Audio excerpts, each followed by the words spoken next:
I have sex more than once a week, but I just don't nut ever. Well, that's the same. You might as well stop wasting your blood. No, she owed me. Every time I don't nut with her, she owed me. I do that's believe another girl that owe me. You get on the side. You love me forever. It's like a mental handicap. Yeah, you love me for the rest of the life. No, but that's how it is. And I'm never going to fuck you again, ever. If you come more than me, then you owe me. Oh, all day. That's how I feel, honestly. When she say, "Oh, that's another one," I'd be like, "Oh yeah, I'm never going to." No, that's sandwiches every single time. Every single time. 2 for you, 1 for me. Turkey sandwich. That's the rule. All right, shall we get this started? Are we going, guys? Oh shit. Okay. Well, guys, I'm Andrew Schultz, and this is the Brilliant Idiots podcast. Today, it's brought to you by Squarespace.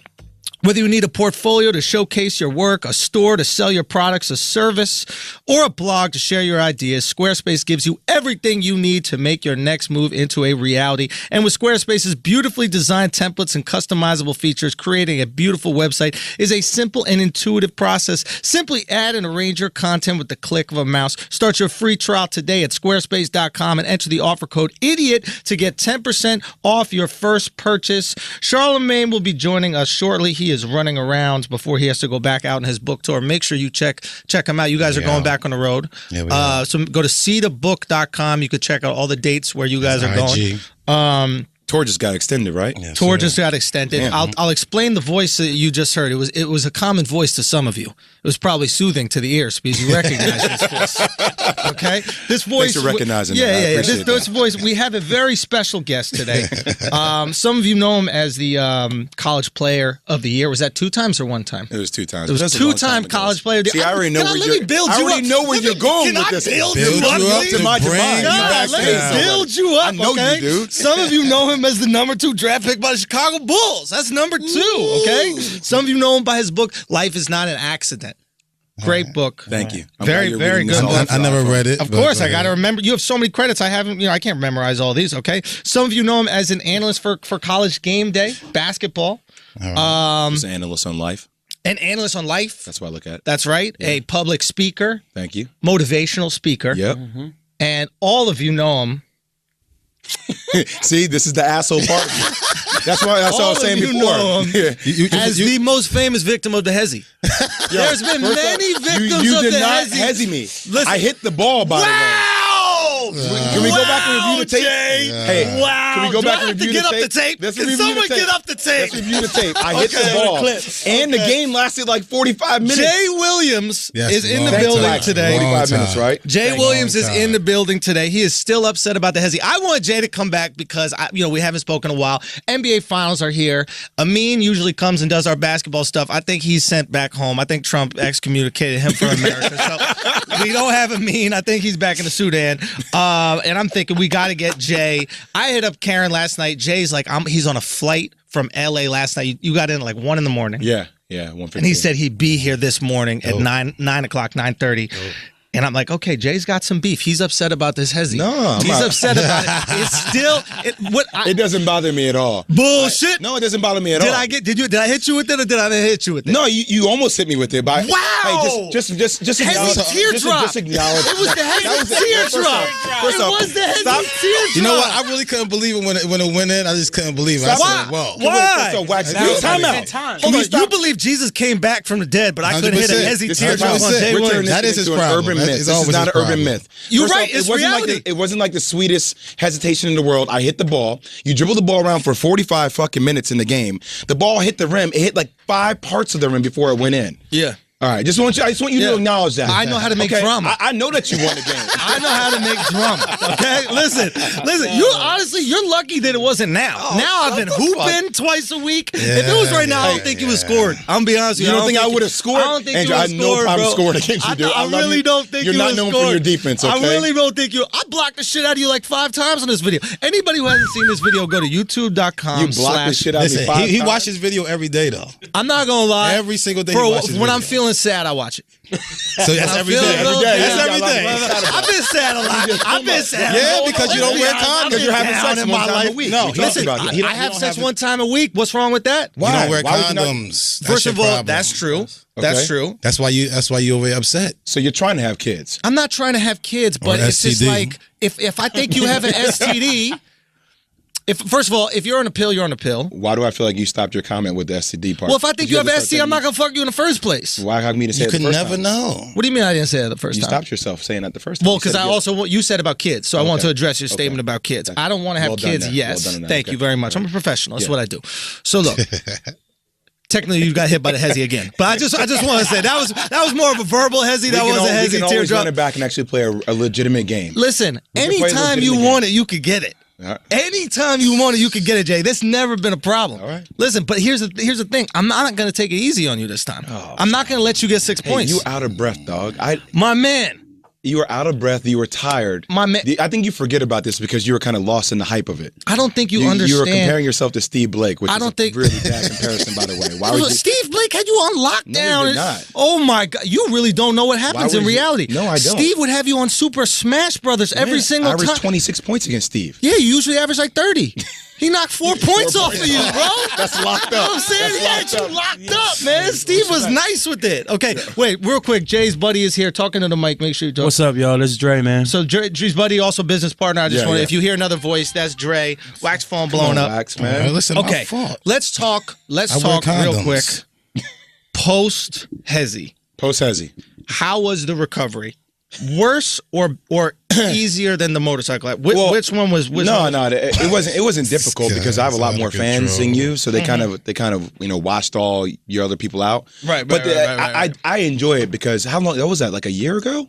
Wait, you have fans? A lot of fans. Yeah. Okay. I just wanted. How long ago was that? I'm glad I gave you clarification on that. I didn't have Was the game anybody about a year comment ago? on my Twitter like, "Damn, you got hit with the hezzy." Nobody said Was the that. game like a year ago? A little over that. A little over a year. It was ago? about 367 days and let it go, something like that. So Not like I'm down to a counting or T, anything like that. exactly, yeah. Not that you still watch the video every day. So it's the fact that random games will be played out throughout the course of the year. Yeah. Like even as 2 weeks ago. Yeah. And I'll randomly get a fan that will shoot me like a 2-shot of like LeBron crossing somebody next to your cross, but it doesn't get to the cross. It just gets to where you have the ball up in the air. Yeah. Like you're about to cross it. So the once hezzy. again, the So the urban hezzy. myth Yeah. of this crossover that really yeah. never fucking happened because you stumbled with the ball and almost tripped on your own feet before you lobbed it up in the air. It was a No. good shot that you got. I agree with you. I don't think it was, Teardrop. I think it was a prayer. We call it a teardrop. I call it a prayer. Listen, you can call whatever you want and went in. Here's the thing. I don't care what you call it. All right? The shit went through the hole. That's all that matters, right? But why do we have Amin and Charlemagne at the little corner table like we were doing like an ESPN? We 8 had game? it's real. It was ESPN I had- Ocho. I had ESPN Ocho. You know, Charlemagne breaking down no fucking basketball. Yeah, Charlamagne don't know shit about basketball. But we did have the necessary people there to hype it up. Mm-hmm. Okay? We had to create a moment. And I will be honest, the word hezzy has become a part of basketball vernacular since then. It's always been a part of But basketball. not as Stop popular. it. Not Are as you trying to popular. reclaim the word hezzy now? We made I know it it's popular. 2000 oh my God. We I know made it's it popular. 2017. Never did I see a single tweet where like, oh, hit him with the hezzy or anything like that before that. Now every single time Isaiah Thomas goes to the basket, oh, Isaiah with the hezzy, this, that with the hezzy. We implemented the hezzy. We made it popular. You're a There's part too- of there's that. too much self-promotion. If That's you him. listen, That's you have to self-promotion on take the credit show. here. If you didn't get hit so devastatingly with the hezzy, there's no way. There's no way that it would become part of popular basketball vernacular like it was. good. This is credit This- to you you. know, this is what he does. I know. I'm It's witnessing credit it. to you. You're Noah. I'm Noah who? Noah's Ark. You Oh, built the okay. ark. You know what I I was mean? like, I'm joking. Like, Joakim Noah? I'm like, hold on. no, not him. No. I have issues with Joakim. Why? Just He be smashed one of your healthy. girls. Come on. Just be healthy. That's not his fucking fault. Yes, it is. How? Because he doesn't pray. He doesn't pray enough. He's a pregnant. Does he have enough sex? He needs to cut his hair. I see. hair The is- hair is magical. The hair. The hair works. Well, use the magic, please. Well, and he smokes a lot of marijuana, so Does- he's does he- Yeah, does he'd he be do okay. good? Yeah, Does he'd he be really He's okay. smoke very a lot of relaxed. weed? Yeah, He- he should be injury prone. Yeah. Wait a minute. He really smokes a lot of weed? Yeah, Like on some Sam Perkins shit? I don't know about that, but I mean, there's a lot of rumors about. Are that. you ratting on him though? Can he smoke weed being in the league? Why can't you? You can smoke weed in the off season. Smoke marijuana, medicinal purposes. You have a I card don't in know. L.A. Ah, so you just can't smoke during the regular season? Yeah, I bet Going everybody. where? I bet all of them smoke weed. You have to. Your I body's don't hurt. understand why you can't smoke weed if you're an athlete. I don't understand the You can. negative. Yeah, I think You you can. get married. I think you should be able to smoke weed. what happened? If you marry, you should be able to smoke weed. You That's can, no when you're trauma. Stressed out. You can't Yeah. smoke weed if you're married. There's no rule against smoking weed if you're married. Yeah, You can unlegalize take it. a Percocet and play ball. No, you No, cannot. You cannot. Why not? You did No. that. You did Perk. You I've taken a Percocet and play basketball. professionally. I never took a Percocet ever in my life. Now, let me ask you this. Well, you have injuries. Well, think about it. You have an injury. Yeah. You know, you twist your knee. I you twist your ankle. did ibuprofen. Hold on one second. Ibuprofen 800. Yeah. All right. Okay, so you take a Percocet and you're playing basketball, and this is common in the league? I don't know if it's common in the league. I know I did it back when I played, when I was trying to come back from my accident, because I couldn't handle it. I couldn't handle the pounding on my knees each and every single day. All right. Molly Percocet. So you take a Percocet, and this is when you were playing for, what, the Nets? Yeah, when I was trying to come back.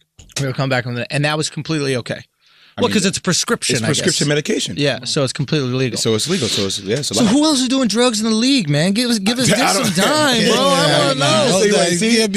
This is where he goes. Like, ouch. I know, right? No, but like, why are you talking about rap? I'm talking about me. I'm talking about my Knicks. I'm a season ticket holder. I got to watch these motherfuckers lose 60 games every year. Now you telling me all of them are on drugs. Now So I'm upset. what? I'm furious. Drugs is what made the Cowboys who they are today. Where are they today, Wax? Losing in the fucking playoffs? Don't give me that Our bullshit. Cowboys is doing good. What do you mean? But back in the day, They were doing great. but they was all on cocaine. Bring back the cocaine then. That's what y'all need. That's what First I'm of all, saying. how do you have an offensive line that averaged 365 pounds and they're on cocaine? So what? They ain't doing a lot of shit, and somebody plugging their ass up or something. What? Because you know when you do cocaine, you do a lot of shit. See by now you have Wax on the show. Wax, what are you talking about? Everybody Plugging their says ass When up? you do cocaine, you do a lot of shit, and they told me. Listen, stop distracting Jay. We've had a very this has been a long time coming. we need. Somebody I plugged their want to ass. get. I Hold want on. to get to the. I want to know what you think about the NBA. I also want to know what you think about Tiger. This is. Oh, yeah. Big reason why I brought you in here. But before, let's just clean up the Hezzy conversation. So Yeah, let's wrap it up. Let's please. just wrap it up because I think we need to You put hear it that? to You bed. should listen to wrap it up. Wrap it up. If I you're don't not trying to believe have in fucking wrap it up. kids, wrap it up. Bro, Wrap pull it out. up.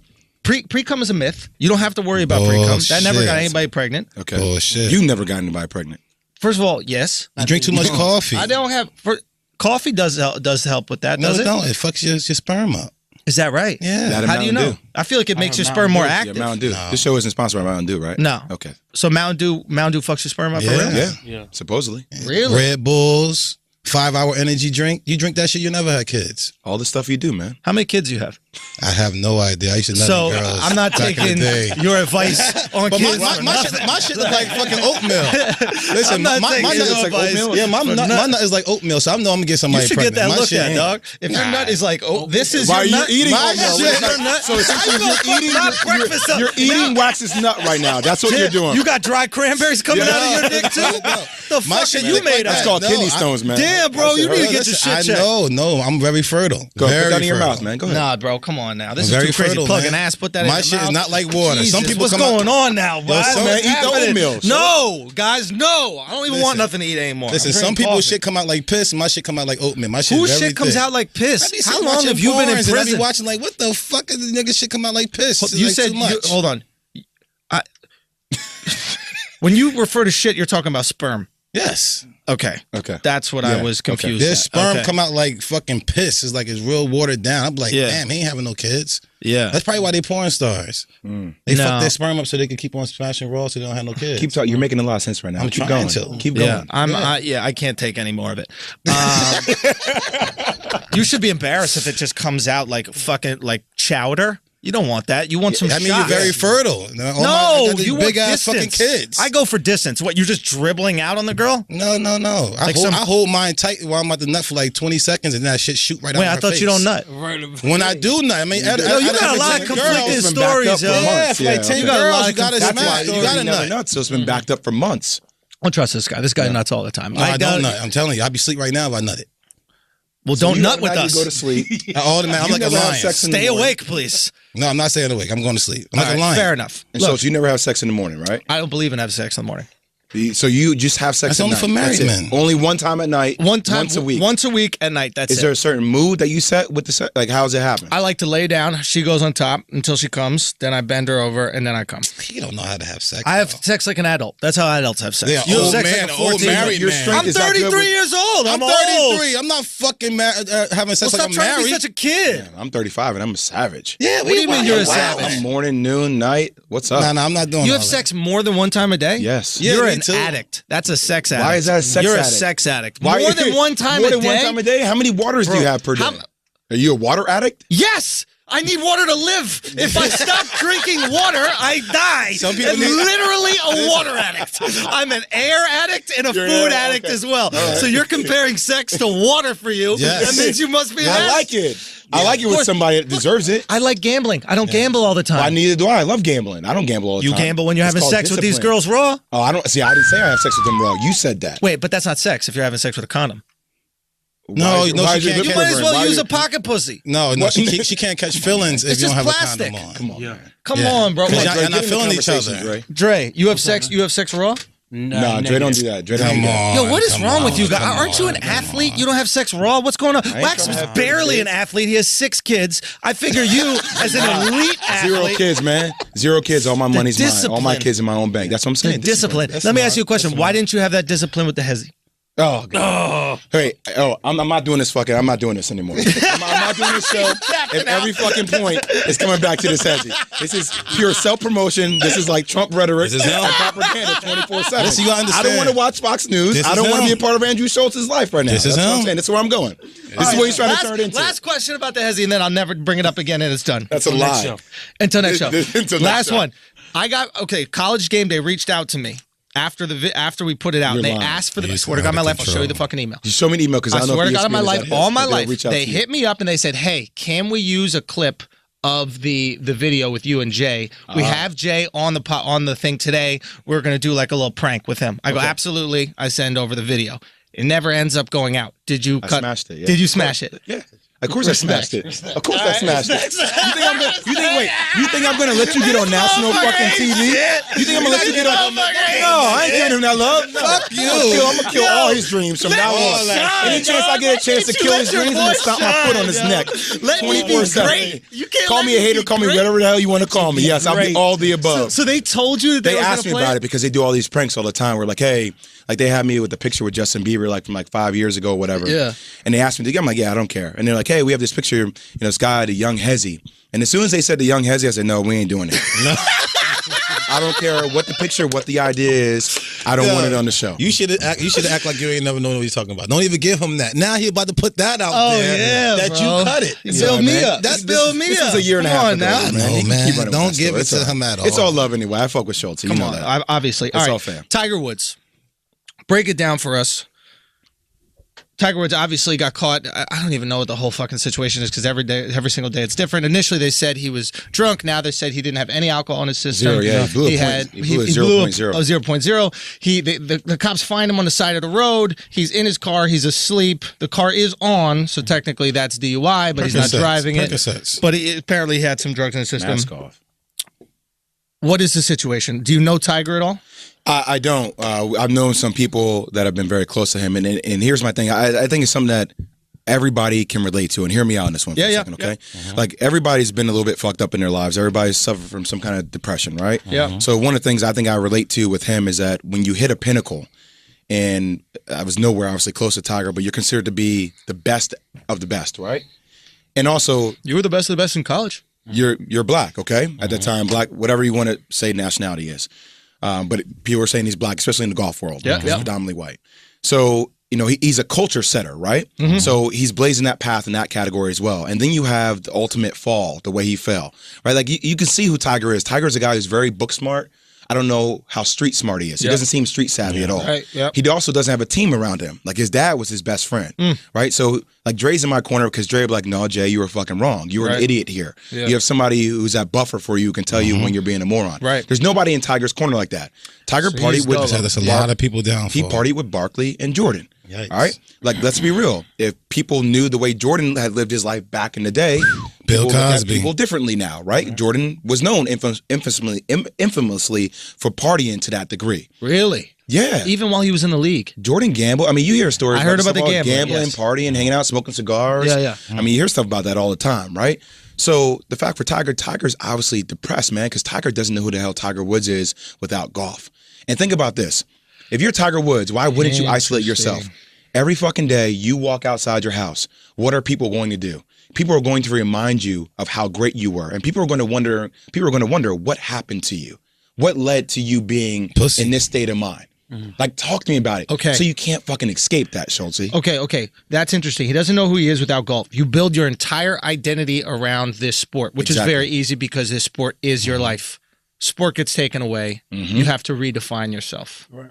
Yeah. You have to find out who you are again. Exactly. You're saying the Tiger's just not there yet. He doesn't really know who he is. He's not putting in that. It's a long-ass process for people, man. Like, I got lucky because I found TV. I found something that I can passionately throw myself into and say, yo, this is me. And it kind of helped me open up. But think about Tiger. Like, he's not from the generation where they just opened up about their life. Yeah. Like, back then in sports, like, nobody, like, think about it. Like, get lost. You know, people, Barkley was like, I don't want to be a role model. Like, Jordan finally just spoke out about shit in North Carolina. Yeah. Finally, about something in North Carolina. You know, he hasn't said anything. Well, he got molested or something? No. He's saying that he finally spoke almost in terms of activism. Is that what you're saying? Yeah. Exactly. Like, Jordan was never an activist, right? He would never speak on black issues or anything like that. Like, his line was like, look, like, Democrats and Republicans both buy sneakers. They both buy sneakers, right? Yeah. So, like, for Tiger, like, he's not going to open up. So he's not going to delve into That's how great Jordans are, is it? People were like, it is true. We do both buy the sneakers. There's one thing we can agree on. Jordan sneakers are great. So, I mean, I just feel like, people think, oh, alcohol is a problem. Well, shit, addiction's a problem too. Yes. Right? The pain medication. Well, that's the other thing I was thinking. How many, like, there's these athletes that are injured constantly, right? Every time you come off an injury or come off a surgery, they're giving you some sort of prescription I already know pills. where you're going. So look, you're doing radio, right? Yeah. So say you had an issue with your throat. Yeah. Say you had to take some kind of prescription medication to make sure that you talk. Say you're making $3.5 million a year. I got to talk. You're going to do whatever the fuck you need to do, right? I got to talk. So my thing is, if I'm in the league and my knee is hurt and I need to take a Percocet to play, I'm not going to say anything to anybody. I'm going to take the Percocet and I'm trying to hoop out because I don't know how long I can make $2 or $3 million a year. Right. Anybody would do it. That check. And you know what? For anybody that says they won't, until you're in that situation, you're trying to do anything you can do to get that check. Yeah. 100%. Why wouldn't you? So, and this is a random connection, but this is something interesting with the trans community too, is that, like, there's, I know this sounds crazy, yo. I know I'm not laughing at this stuff. Let's hear what you got. I've been just doing a little research into it. Not like I'm going to transition, but I've been just trying to understand what's going on. Going at with this. Apparently, there's a much higher rate of suicide and addiction related disease in the trans community. And I was talking to a friend of mine. She's like, "Yeah, you have to understand these people get 50 surgeries, 40 surgeries when they're actually transitioning. You're getting prescription pills every single time after that. You don't think eventually you're going to develop some sort of addiction to the pills? Oh, easy. And then once you're addicted, once you're on that shit's harder. So harder to get which rid one of is trans? Which one is what? Like, so a man turned to a woman is trans Both. and a woman. All right, I'm just No, it's good to ask a question. So, That's the problem now, is that you can't ask questions. People, if you ask questions like, oh, you trans. you're not even allowed to be dumb. Yeah, like me. We got to allow people to be dumb. Yeah. Anyway, Tiger's basically identityless. That's what's going on. How the fuck you get injured playing golf? Yo, well, I don't understand that. Like, could he play a real sport? This is what bothers me about him. Is like, if you played a real sport, you would fall the fuck apart first game. You say whatever you want about golf. It's putting $10, $13 million in your pocket. I call that shit a real sport. That's a real sport. So listen, I'll say this to you. Hold on. Wall Street can put $30 million in your pocket. It doesn't make it a sport. That's a sport. That's gambling. Yeah. But that's not a sport. Gambling's not a sport. It's not? No. Why not? What is it? Well, define sports. Something that gives you like a crazy competitive high. That's a sport. Yeah. Like, so just competition makes it a sport? Pretty much. Yeah. Isn't it? What else would you deem sports as? It needs to have a ball. You sound like a fucking dog. You've been around too many black people. That's all it is. You've been around too many black people. You're engaged in mental sports 24/7 of your life. I guess you have a very wide umbrella definition of sport. I just think of sport, it has to be something like, I don't consider baseball a sport. Like, anything you can. You're crazy. No, it's a game. You can eat during it. Anything you can eat during it. Anything that it doesn't really require. You can eat during basketball. I mean, I've seen people. You can eat while playing basketball. Yeah, I've seen people. I wrote about it in my book. One of my teammates was, without saying names, was high during the game and he was having popcorn. During the game? But he's not in. You get it from a ball boy. He's not in the game. He's on the walking sideline. down the street. Same thing being baseball. If you're standing in the outfield, why can't you have some popcorn? Wait, standing in the outfield is equivalent to just standing in the corner waiting to get the ball passed for a three. No, I'm saying if you're on the bench, though, if you're on the bench waiting to get back in the game. Bench is different. You're not playing. I'm saying actively playing. Like, you could actively be eating and playing golf. You could actively be eating and playing baseball. Manny Ramirez was eating hot dogs the entire time he was in the fucking league. So it's okay. You can do that. I just don't think it's that physically active, right? Hockey, you can't. Basketball, you can't. Football, you can't. Running from base Soccer, to base. you can't. That's not active? listen. They get somebody to tap in to run for you. It's okay if you don't have an answer for that one. You don't even have to run. You don't even have to run. Because you didn't answer my question. You kind of went to a different statement. No. Check it. You don't have to run from base to base. You could get to first and then tap in a shorter, faster guy, and they can run for you. That's how much of a not sport baseball is. You still have to get to first base. You still have to sprint there. No, you don't have to sprint. Hit it far enough where you trot. What if you can't hit it far enough? Have you ever seen Cecil Fielder or Cecil Fielder Jr. run? Get the fuck out of here. That's like one fucking guy. They all look like that. Give me 30 other guys. 30 other guys that look fat as fuck. 30 other guys in MLB that don't run. Babe Ruth. Are you going like historically? Okay. I mean, we had to go 30. I don't know that many baseball players. All right. The fact that you're really trying to do this is surprising. Rodrigo Hernandez, Hector Gonzalez. I'm just naming Spanish people. Yeah. I might say, he can't know all this. I might have picked these guys up at Home Depot. I don't know exactly if these guys are baseball players. I don't know what's going on right now. I'm like, if you really know that you really only get pussy one time a week, that's it. Or maybe not. Okay, but I understand. Fair enough. So back to Woods, right? Yeah. Think about when he was fucking great. When he was great, the thing that made Tiger Woods so entertaining, man, like he wasn't taking normal ass golf shots. He was doing like bunker shots from 190 out. Okay. Like putting shit on the green. Like for people that don't know him, can you relate him to a player in a sport that we care about? Because again, there are kids listening to this that don't know Tiger in his heyday. They don't understand what he was. Was he Messi? Was he Lionel Messi? Was he Kobe? Kobe. They're very, very similar. Very similar. I mean, very similar. Same, like almost sociopathic. Introverted. Competitive. Both like kind of come from an interesting background, relationships with their pops, very, very close. What about the rape charge? Any rape charge? Like, you could tell like they smart guys, very intellectually aware. Yeah. Both introverted, like to be by themselves to a certain degree, because almost in a way like you don't. One of the things I loved about Kobe when I got a chance to meet him, he was working out before a game, and this dude took like 500 shots up, and I worked out for an hour and a half after he started, and then when I got done, he was still going. Then he dropped like 30 plus on us that night. Was after the game, I was like, yo, like what's his secret? You get a chance to ask somebody like that, like, what's his secret, Kobe? He's like, shit, I don't want you to be better than me. And I'm like, yo, I'm a rookie. And he's like, I know, but I saw you come out, and when I saw you come out, 45 minutes into my workout, that made me work out even harder. And I wanted to make sure that you saw me continue to work out when you got done, so you knew that I still was going to outwork you. Right? So like that's a mentality that Tiger has in a certain way. Right? And that's a switch that can never be turned off. Okay. Like, that's why I think you see a lot of top tier athletes struggle when they're done, unless they find some way to channel that energy into, right? That competitive energy. Like you're seeing Kobe try to figure it out now with that's doing, children's books or things of that sort. Yeah. But for Tiger, you're trying to wonder, like, what is that? Because he's still half in golf. He's still trying to play. He's still trying to make a comeback. Trying to figure it out. I mean, he got divorced from his wife. I mean, Elin Norris, who's incredibly sexy, right? Yeah. I saw her 2 years at the Kentucky Derby. She is fine. You hit? And then, no. You hit? No, I didn't even try. I don't want that drama. No? Well, yeah, she's baggage right there. You think she? I just don't. Are you dealing with Tiger Woods' kids? No, you ain't got to just smash. You just smash. Wax fucks baby mamas all the time. No, maybe baby, no married woman, but baby moms, all right. Not nobody I know baby mom. But. So then think about it. The only positive press this dude has gotten for the past, like, I don't know, maybe I'm wrong here, 6-7 years is when he helped out the Ryder Cup team recently. That's right. Yeah. That's really it. That's all you heard about him. Yeah. Everything else has been what's happened with him and Lindsey Vonn. Lindsey Vonn breaks up. She talks to people about it. Like, this dude, you see it. It's depression, man. He's in a downward spiral. He look crazy. And he doesn't have anybody else to rely on. Like, it doesn't seem like he does. If he does, then I don't know. It's a dark place to be in, man. Yeah. Oof. Yeah, that's I'm glad we fucked brought up. this conversation down. No, this is good. Sometimes you need to bring he don't it have down. a rape charge like Kobe though.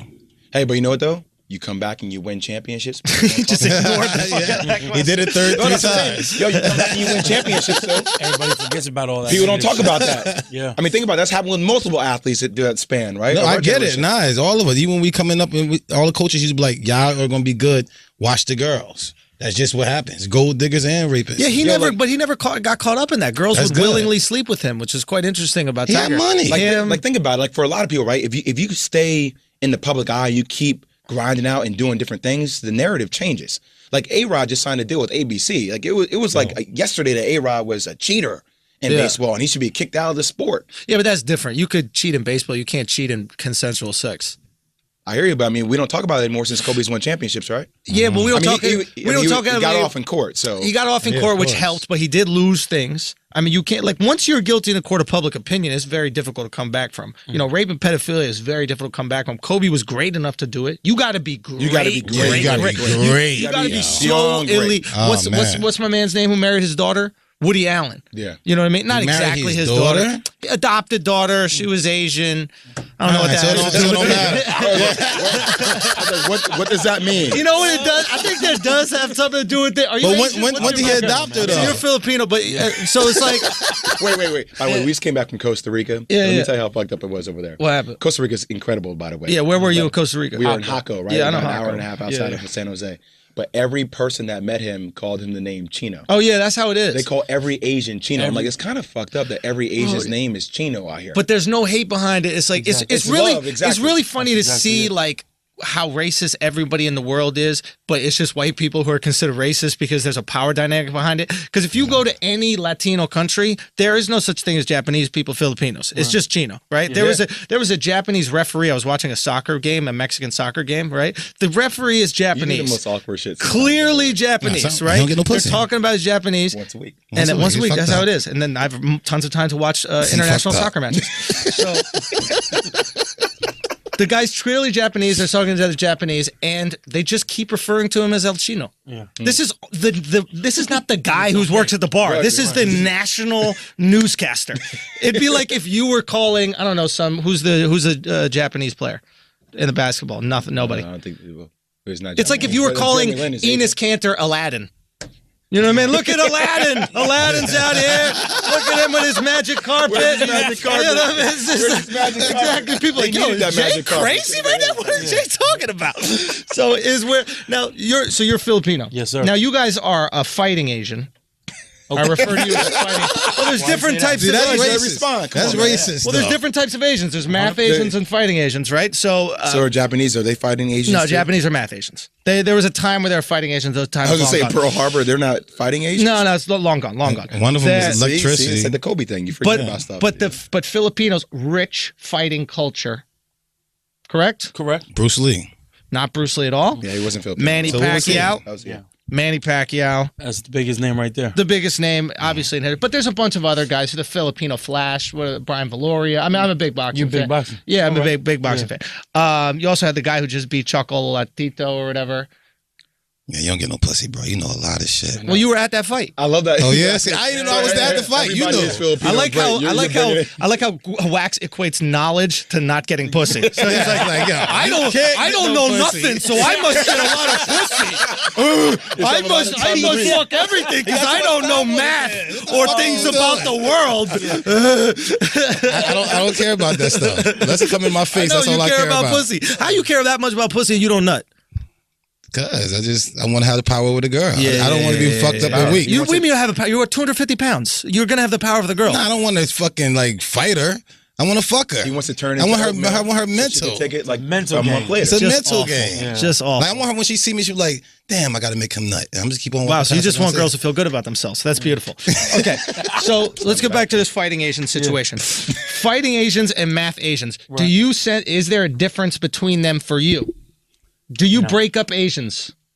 Do I break up Asians? To different classifications? Yeah, I mean, as far as, different cultures, Filipino, Chinese, Japanese. Do you even consider yourself Asian? I've spoken to Filipinos. They say that they are Pacific Islanders. Pacific Islanders. Some hardcore Filipinos would say that. Really? Yeah, I'm not. I'm cool with Asian. You're part of the Asian lump. Yes, sir. Okay, but fair enough. White girls. I love white girls. You love. There you go. Pink toes. Welcome back, Drizzy. Welcome back, Drizzy. Pink toes. Why you love white girls, man? It's crazy, man. Like Filipinos got some badass women, man. Unless they're like extremely fine, or like they're half Asian or half white.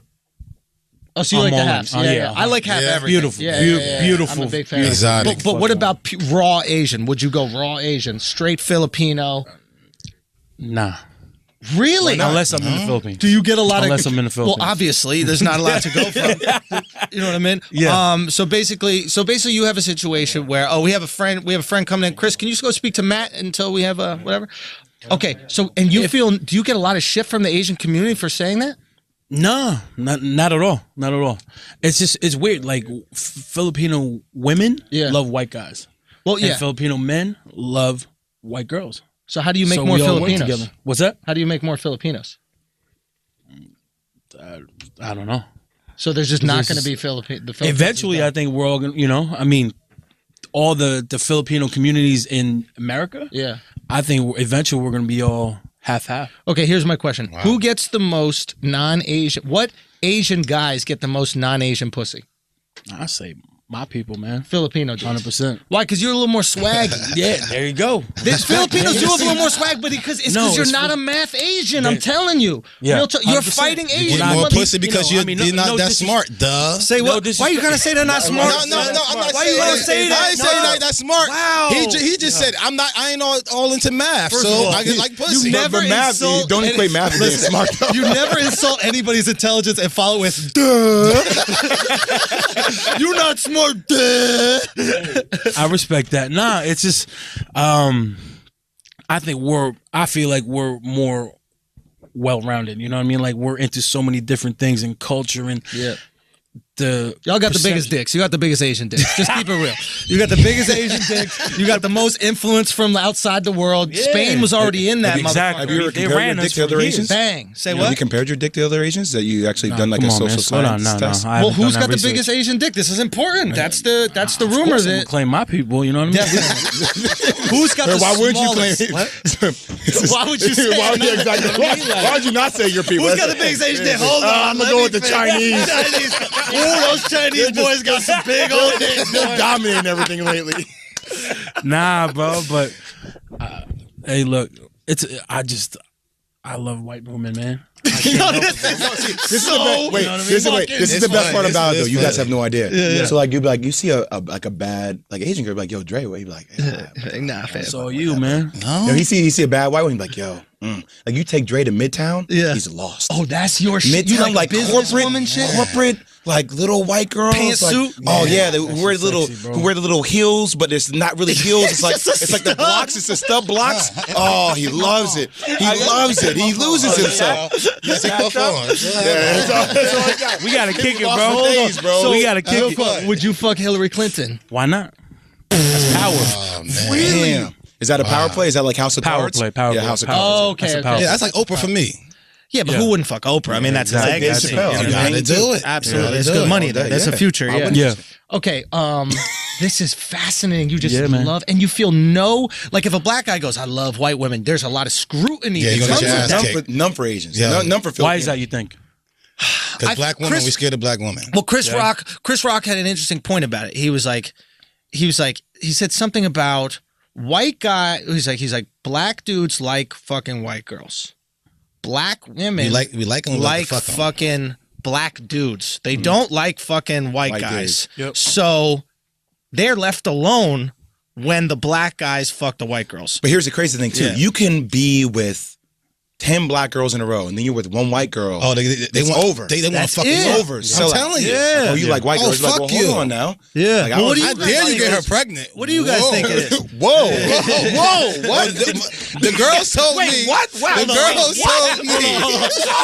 Hold on. God damn. I will tell you this. Only a white girl can make you come wax. Wait. You're not coming for us sisters, but a white girl come around, you gotta come all up inside. Listen, let me tell you this. You know how Charlamagne always talking about I got a fat white girl or whatever the stupid bullshit is, right? Yeah. So a lot of girls go on my DM, the black girls be like, if you get her pregnant, you know the last show you talking shit. Yeah. If you get her pregnant, we're gonna disown you. We're gonna disown you, Wax. I'm like, yo, look at this bullshit, yo. So, but why do black guys? Why do you think that is? What do you think the pressure is about? We scared of black women. No, I know why you guys might be worried, but why do you think the black women react that way? Because they win.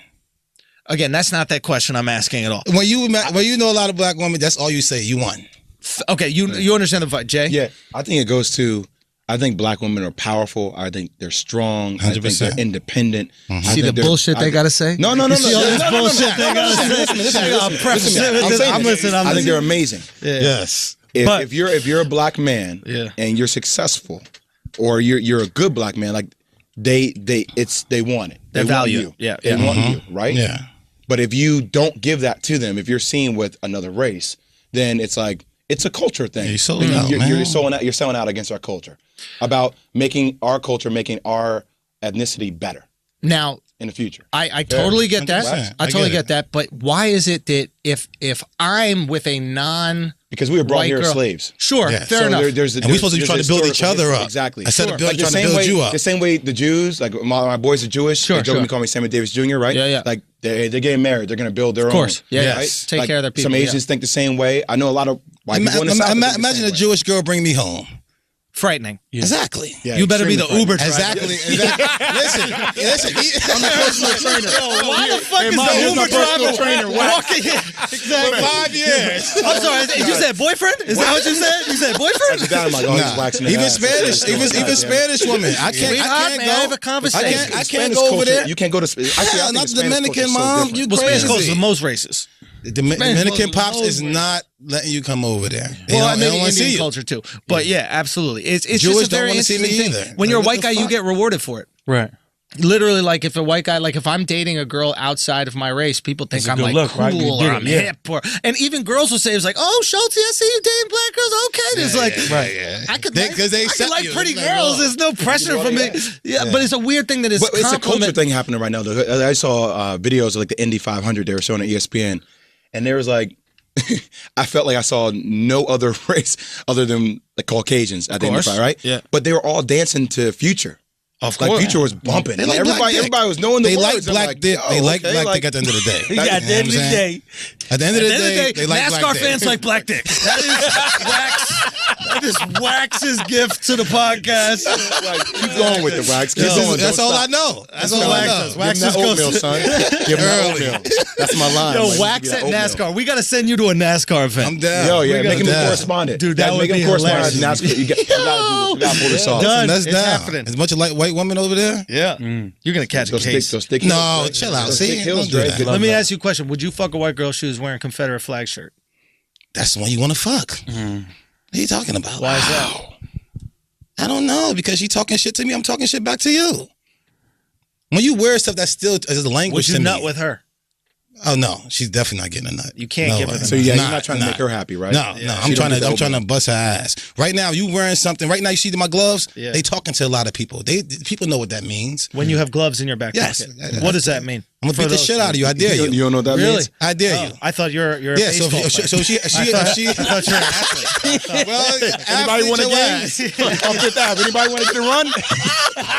No, it means it's a boxing. It is a sport. It's boxing. You think boxing is a sport? Yeah, boxing Yeah, definitely. but if you're a sport. Dominican guy, you just like playing handball. Yeah. Not with gloves on. Hell yeah, they play that shit. Not with these gloves. These are straight those knockouts. Those are knockout gloves. Yeah. Those are like straight Rough Rider gloves, though. Yeah. Listen, knockouts, he ride bikes or something. Right. Like, that's a language, though. A lot of other people understand what that means. So she had a Confederate flag on her shirt. That's a language. That's a language to me. I'm like, I'm going to push your ass. But here's the thing. If you don't nut, she does because you fucked her so much. Technically, she used you. She's no. winning. At the end of the She's day, winning. girls won. That means the Confederacy Girls is won. winning. The Again. Confederacy is You're helping winning. him. No. Wow. How do you feel when you don't make a girl nut? You feel like shit, right? Yeah. That's how she feel when she don't make you nut. Girls go crazy when they don't make you nut. Y'all gotta try this shit. Like they go right in there. Now they gotta please you. They go into they start washing doing your kitchen in the house. They start cooking you food.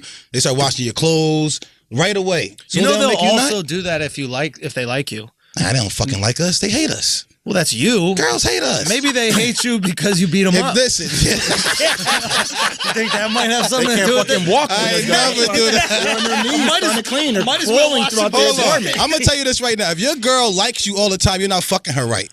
Only reason why she likes you because you allow her to go fuck other guys. Oh my God, Wax. I'm telling you the truth. If your girl always arguing with you and hates you, you fucking her right. Really? All the guys who Because girls she's worried she's going to lose you. yes, Do you think that your girls are worried that they're going to lose you because you every openly single cheat? day is only right. So let me ask you this question: like, do you tell your girls you're with other girls? Like, are you open about I having open try conversations to, about it?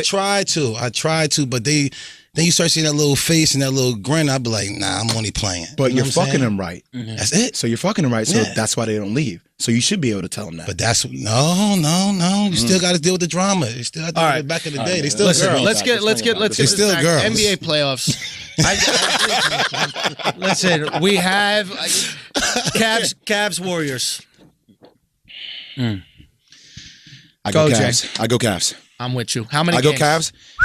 I say and then 7. why? I say 7. Oh, it's going 7. I think 7. I just think matchup wise, I think the Cavs match up kind of perfectly with Golden State. Explain that to some people, because some people think that they're at a disadvantage. I don't believe that. Why do you say that? Well, you got some X factor. You got Iman Shumpert, who's like he's a lockdown defender. Like all he wants to do is try to defend. That's it. All right. So you can see him kind of go between KD, Steph, or Clay, whatever it may be. Okay. LeBron's one of the best defenders we have in the game right now, and I'll take that conversation to another level in about a minute. Blocks and all. Tristan Thompson blocks out the sun. Great. Zaza Pachulia, I don't think he has. He's out though because he's coming back. He's coming back. He's coming back. He's coming back. Just for injuring people. But exactly. No. Hey, you need somebody like that in your squad. Real talk. I tell people like all the time. Like, need a hitter. I can't believe you advocate.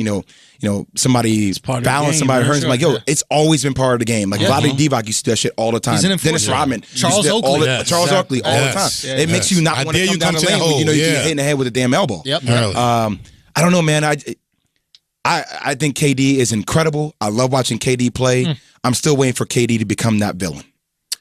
And if they win, he'll become that villain. He'll become like that super counter ego to LeBron. But I have to see it actually. Was he there last year? Was their last playoffs? No. Was he there? No, but they should have been there last year because they were up 3-1 on Golden State. 3-1, yeah. They were up 3-1. Was KD there? No. Golden State, he wasn't there last year. That's what I'm scared of. It's KD, Steph, and Clay, and Draymond. KD is big. So they pick up KD. A lot of people are saying this is the same team, but they pick up KD. They're better. That's what some people are saying. But I don't think so because I don't think they have the depth. I think the Cavs bench is what's going to separate it because the Cavs have shooters until the 10th person on that team. Well, Golden State has some depth. I mean, they have kind of. I mean, they have. Who's going to come in off the bench? You have Iggy, right? Iggy Dallas comes off the bench. Sean Livingston comes off the bench. Sean's not going to hit three. Sean will hit his little back you. He'll get his 4 or 6 points. He'll back you and he'll do this little turnaround. But they don't have real shooters. They don't have knockdowns off the bench. I mean, knockdown. They need Steph and Clay to be great. I think Clay needs to be great. Clay have to step it up. If Clay steps it up, I think that's a game changer. What about but if you don't Draymond? step it up, Dre's the most overrated player in the league, man. I don't think he's overrated. I think he plays his part like he's supposed to. I think he plays his position. He'd be a great wife. Just telling you. Just call Draymond. I'm just saying. Let me ask you a question. We started off this whole podcast and Schultz is like, you sound like you want to be with a dude. And you just said that Draymond makes a great wife. No. I said oatmeal. You're starting to confuse me. No, I'm not. Is this Moonlight? Okay. No. Is this Moonlight? What's happening right now? Listen, will the sisters be okay with you dating a black man? That's the question. Chill out. Will the sisters allow? Y'all speeding. Y'all thinking too much. You know how I tell you would be a great wife because you agree with what Charlamagne say, even though it's bullshit. Would you give Draymond a nut? Not happening. I won't even talk to him. So you wouldn't come with him. You just it's not happening. So you wouldn't. So you just beat him up. I think I beat the shit out of him. I definitely beat him up. Using clean the kitchen to cook. I beat him up and make him clean my kitchen, but I ain't fucking him. That's black on black crime right there, bro. Hey man, I need my kitchen washed. I need my clothes washed. Fuck that. Golly. Okay, Wax. Who you think's taking it? I don't want to say Golden State. I want LeBron him to win it, but I think Golden State with KD, man. KD is dangerous. Yo, next he wasn't there. He wasn't there last year. Yep. And him and I get in arguments about this all the time. And people come at me on Twitter. I don't give a shit. Yo, LeBron James wins this. Like he's the GOAT. Oh, he got it. Yo, you got to put him in the convo. Championship. People say it's like, and I know people want to compare. Well, he seems passive, and he doesn't have the GOAT-like mentality like Michael. Yeah. No, yo, we documented everything that Michael did leading up to his championship. People didn't want to fuck with Michael. Yeah. Cats didn't want to play with Mike for a long time. Oh, play with him. That's interesting. What do you mean by that? Well, like you heard a lot of stories about dudes that didn't want to hoop with him. They didn't want to be on his team. Okay. They thought he didn't know how to get teammates involved. It wasn't until like later in his career, like 7 or 8 years, where he started actually passing the ball and getting people involved. So this is early, right? before he started winning championships. Okay, yeah. Still scoring titles. He was still doing his thing in Chicago. Shit, 37 points a game. You ain't passing. But all I'm saying is like we've watched. People equate like, well, LeBron's a sellout because he went to Miami. Like Miami is like LeBron going to college, yo. LeBron didn't go to college, man. Like he had to learn how to be a man. Like, and Dwayne Wade helped him do that. Yeah. But if he brings 2 championships back to back to Cleveland, come on, man. And couldn't we make an argument that Jordan had more talented teams than LeBron? I mean, this one with Kyrie and Kevin. I don't know. Yeah, that's Kyrie's amazing. A monster. Kevin is a very good Kevin's player. good, yeah. Kevin good. But Kyrie Kyrie goes down as one of the greats. But that's like Scottie Pippen though. Scottie Pippen when Tony Kukoc was like the best European player in the game at the time, yo. Unbelievable game changer. He was the stretch 4. He changed the game, you could say. Dude, yeah, studs. And you have Scotty, both of them that kind of height. I don't know, man. I think Jordan played with more talent. No, I don't think. I really think he did. I think it's close. I think it's close. But let me ask you this. Yeah. If Michael Jordan and LeBron James played in a one-on-one game, who do you think would win? Michael Jordan. You think Michael? Because I think Michael's a more elite scorer. See, this is interesting, though, because LeBron James is 6'9", 265. Sure. Right. And being on the court, watching that dude move, like sitting courtside, and actually, my rookie year, he actually came to Cleveland. John Lucas was the head coach over at Cleveland, okay? And this dude was like 16 years old, came by and started working out with us. And he was busting some of our asses. Like, he gave Jay Rose, like, the business for a short heartbeat. He gave me the business. Like, and he was 16. I was like, yo. And this cat was like 6'7". Yeah. Like, I'm like, how are you? So 6'9", 265, and you can move like me as a guard who's 6'2". Like, people don't recognize that versatility and that speed. Sure. So I don't know if I see Michael Jordan getting around him as easily as we think he does. Michael's not backing him down, hitting him with the shimmy. Like, LeBron can still contest late. And Michael's not stopping that freight train from getting to the rim if he really wants to. Fair. Yeah. I feel like we're having this conversation with my buddies. I feel like Jordan is the most elite scorer we've seen. Agreed. Maybe Kobe up there. Agreed. Kobe's up there too. We're not taking nothing away from them. Because we had this conversation: who's better, LeBron and this is good to have here today. We're like, who's better, LeBron or Jordan, right? And because a lot of people chalk it up to the rings, and I think the ring conversation is unfair. I agree, because at least my take on it is you're punishing LeBron for not winning championships, but you're not punishing Jordan for not even getting there. Jordan made it to 6 and won 6. LeBron made it to 7. But what about all those years where Jordan didn't even make it? I agree. Why does that not count towards his legacy? Once he got it, he got it. But I think that Jordan is a better offensive player, definitely a better scorer. Defensively, I don't know. Define offense. See, because when I think about offense, you're right. Passing, like, dude, I've never seen a better passer than LeBron. LeBron is elite passer, better than Jordan, but Jordan elite scorer. We can agree. I agree. Now LeBron better 3-point shooter. Yes. So dude, it's tough. It's a very tough situation. The reason I give it to Jordan right now is because of the 6 rings. I let the 6 rings be the thing that shifts it. Yep. But if LeBron beats this Cavs team, I don't think Jordan ever beat a team this good. Beat Golden State. Yeah, as good as Golden State is, I don't think Jordan ever beat a team that good. Yeah. Well, I mean, the league is, where it's at right now, both of these teams are so loaded. I think I read somewhere they have 11 All-Stars between both teams. Yeah. Damn. Yeah. That's fucking 7 crazy. This year. 7 this year. Yeah. I just feel like he's in the conversation. You have to. He's in the boat. I've already said that. I said it last year. I think LeBron is better than Michael. What is your argument for why? If I were to start a franchise, I would take LeBron James. If I were to have Jordan's old though. Well, no, elite. Prime. If I were to have Michael Jordan against LeBron James, I take LeBron James. I think the size, the speed. We've never seen an athlete like LeBron James in the history of the game. That's fact. We've never seen it. Now, I'm not saying that, and also about LeBron. And I'll ask you this because it'd be a great question for you to ponder on. How many athletes have you seen that came into the league passive and then within 6 or 7 years they're aggressive and have that alpha dog mentality? Have you ever seen somebody make the transition? Who changed their mentality? Shaq was just a monster. No. Shaq changed. I'm trying to think of it. So Vince, did you always want Vince to be more Vince Carter? Even though Vince was dope. Yeah, all day. T-Mac? Did you want T-Mac to be a little bit more? T-Mac killed. Well, T-Mac did step it up, actually, because when he was later, with the Raptors, later in his career. so he did step it up. Okay, so maybe T-Mac. Maybe, yeah. But, he's still not to the level LeBron is, right? No, he had a year or two. So what I'm saying is we watched LeBron come into the league, and I think it's been held against him when he was 17 years old. He was so hyped. He was back in the Hummer. Yeah. But he didn't ask for the hype. It comes with the territory, right? Yeah. Right? Nike and all the deals, and I understand that. Yeah. But we watched the young man grow into a man. And that mentality, man, like people say, well, he doesn't have the killer instinct like Jordan. I'm like, yeah, he does. He just doesn't, it doesn't come in the form of 50 points. It comes in 37, 13, and 12. Right. 45, 16, and 15. Yeah, I think that's one of LeBron's advantages is that he recognizes that he's not the best ISO guy on his team.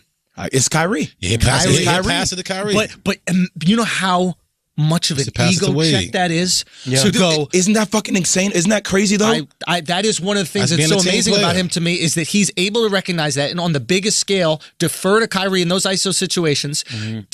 You have to have a lot of self-esteem to do that. For sure. Because I remember when he would defer to Wade in Miami, he would get trashed for it because Wade wouldn't finish. But by the way, we watched Jordan win championships by deferring. Yeah, of course. When he passed it to Paxson, John he passed Paxson, it to Armstrong. I mean, all that shit happens all the time, right? So it's funny how we hold that against him. I mean, like, LeBron never gets another championship. Ray Allen doesn't make that shot in the corner. Absolutely. Right? So it takes luck to win championships, man. Jordan was great. Yes. He's maybe one of the greatest of all time, but he was lucky as shit too now. Let's not act like those two don't go together. Look at Jordan wouldn't even have 6 if he didn't hit that shot against the Cavs. Remember Eastern Conference Finals. People forget that was what, Game 7 or Game across the foul line? Yeah. Yeah, when he was running across the foul line. Yeah. So that is a very hard shot to hit. He hits that shot, now he's 6 for 6. But I'm sure there's moments in Jordan's career where he could have not gone for sure 6 for 6 in the finals, right? Yes. So yes, you need a certain Tom Brady, lucky as hell too against Atlanta. Are you kidding me? Come on, I mean, now look, it's skill, it's incredible. It's Tom Brady, he's hard to go. But still, man, like the luck that goes into that coming back from look that at the Seahawks. Yeah, what happened to Seahawks? Like what?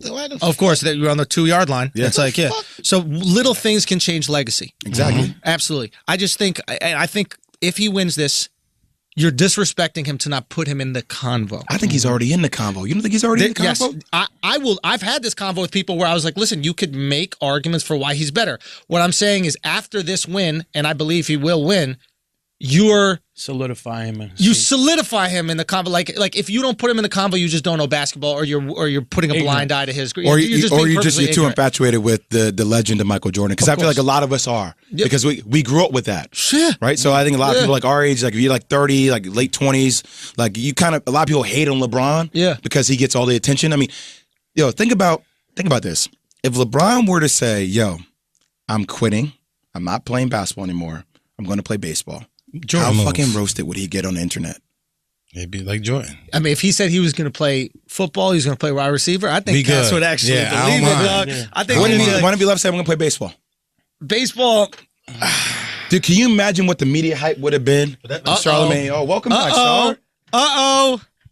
Just got to put your hand over it, man. He's here. He's here. Just trying to catch up with you on your book tour, man. That's gonna make us watch baseball now, though. Absolutely. What's up, baby? It will give you. Have a seat. Come here. It's you. Yeah. That's your seat. Yeah, we're kicking Dre out. What I miss? Listen. You miss Dre. Dre likes white girls from Midtown. You like Dre white girls from Midtown? White girls, man. I thought you like Russians, Dre. I thought Dre like Russians are white, dog. Yeah. They all white. Wax and Draymond Green are having sex. He's gonna plug them. That's how I beat the shit out of him. He said that he would make a great girlfirend. I say he'd make a nice, good wife because of the way he plays you part. guys are getting married? You know how I said, wait a minute. No, this is bad. No. This is when Wax has been practicing since stand-up. He tried to execute that. Last week he did that joke and got a good laugh when he said to make a good girlfriend. And he tried to do it again this week. And it failed miserably. No, it didn't fail. So why would Draymond Green make a good girlfriend? Because he played his part real well. What's his part? On the team. His part is taking that dick. Man, why do you got to use an NBA player with a huge dick to make How I know he got a huge dick? He probably got a little dick. He said he wants to give him the oatmeal. You say you want to give Draymond Green the oatmeal. No. I said I would beat the shit out of him. Why would you want to beat him up, homophobe? Because they talking crazy shit.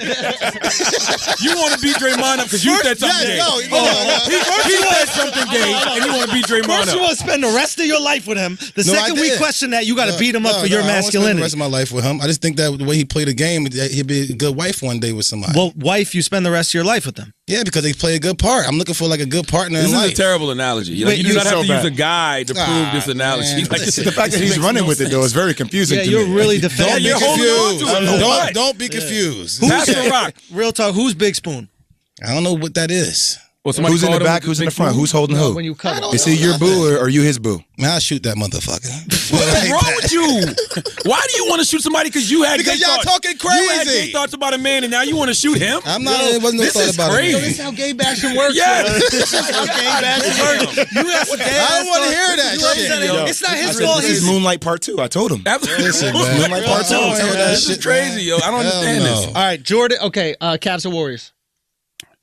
Oh man, that's the reason it's tough for me is because last year we thought the Warriors were going to do it easily. They were down 3-1. The Cavs were, and then LeBron came back. Like I believe in the abilities of LeBron James. Like I believe in those special players like that who can overcome all odds. So I really don't know. I'm gonna be totally honest with you. I don't know who's going to win this. Kevin Durant. Make a statement. I don't see why the Cavs wouldn't win. There we go. Let's go. Listen, I say because of KD. Ready? Because we got into this conversation. All right. You had a one-on-one game. Mm-hmm. Who do you take? You got $10,000 in the game. LeBron James or Michael Jordan? Michael Jordan. I have to say LB. One-on-one? Games at 3. Man. I'm taking Michael. I'm taking Michael for the same reason I'm going to take the Cavs to beat Golden State. I just feel like Michael has that will to win, that killer instinct. He has that something special that he just will not lose that. Why do we think LeBron doesn't have that? He does have it, but he doesn't have it in terms of scoring. But you're talking about one-on-one now. Yeah, but one-on-one, you got to score. All I need to do is bully you to the basket. I'm 6'9", 260. You ain't going to stop me. I'm gonna tell you going to stop me. I put my head down. LeBron. Real talk. No offense, but in terms of one-on-one, just defer to me. No, you know what? The whole first 20 minutes of the fucking podcast start off with the rhetoric of the Hezi and why it's infamously known. Some bullshit. No, I understand what you're saying. Make sure you don't pop out of the angle. But I understand what you're saying. And you're saying on sheer size, he wouldn't be able to do it. But if you... I just think Jordan would find a way. I really do. I think he'd find a way to defend. I think he'd find a way to. I mean, like Jordan wasn't a small guy. What was Jordan? 220? 6'6", 215, 215, maybe 220. It's like LeBron still has 40 pounds on him. 40 pounds is big and height. But see, that's the thing. Y'all keep talking about. That's when you ask me why we think LeBron doesn't have that will to win. It's because he's been so physically gifted his whole life. He didn't need it. LeBron has been so physically great his whole life. Are you telling me that Michael Jordan was not physically gifted his whole life? Not like LeBron. No. Not as, but during his both time? physically gifted. No. During his time? Michael had to go from the free throw line, the dunk contest. Yeah, no doubt. But Michael had to put on 20 pounds of muscle just to beat the Pistons. Like he had to hit the weight room hard that year.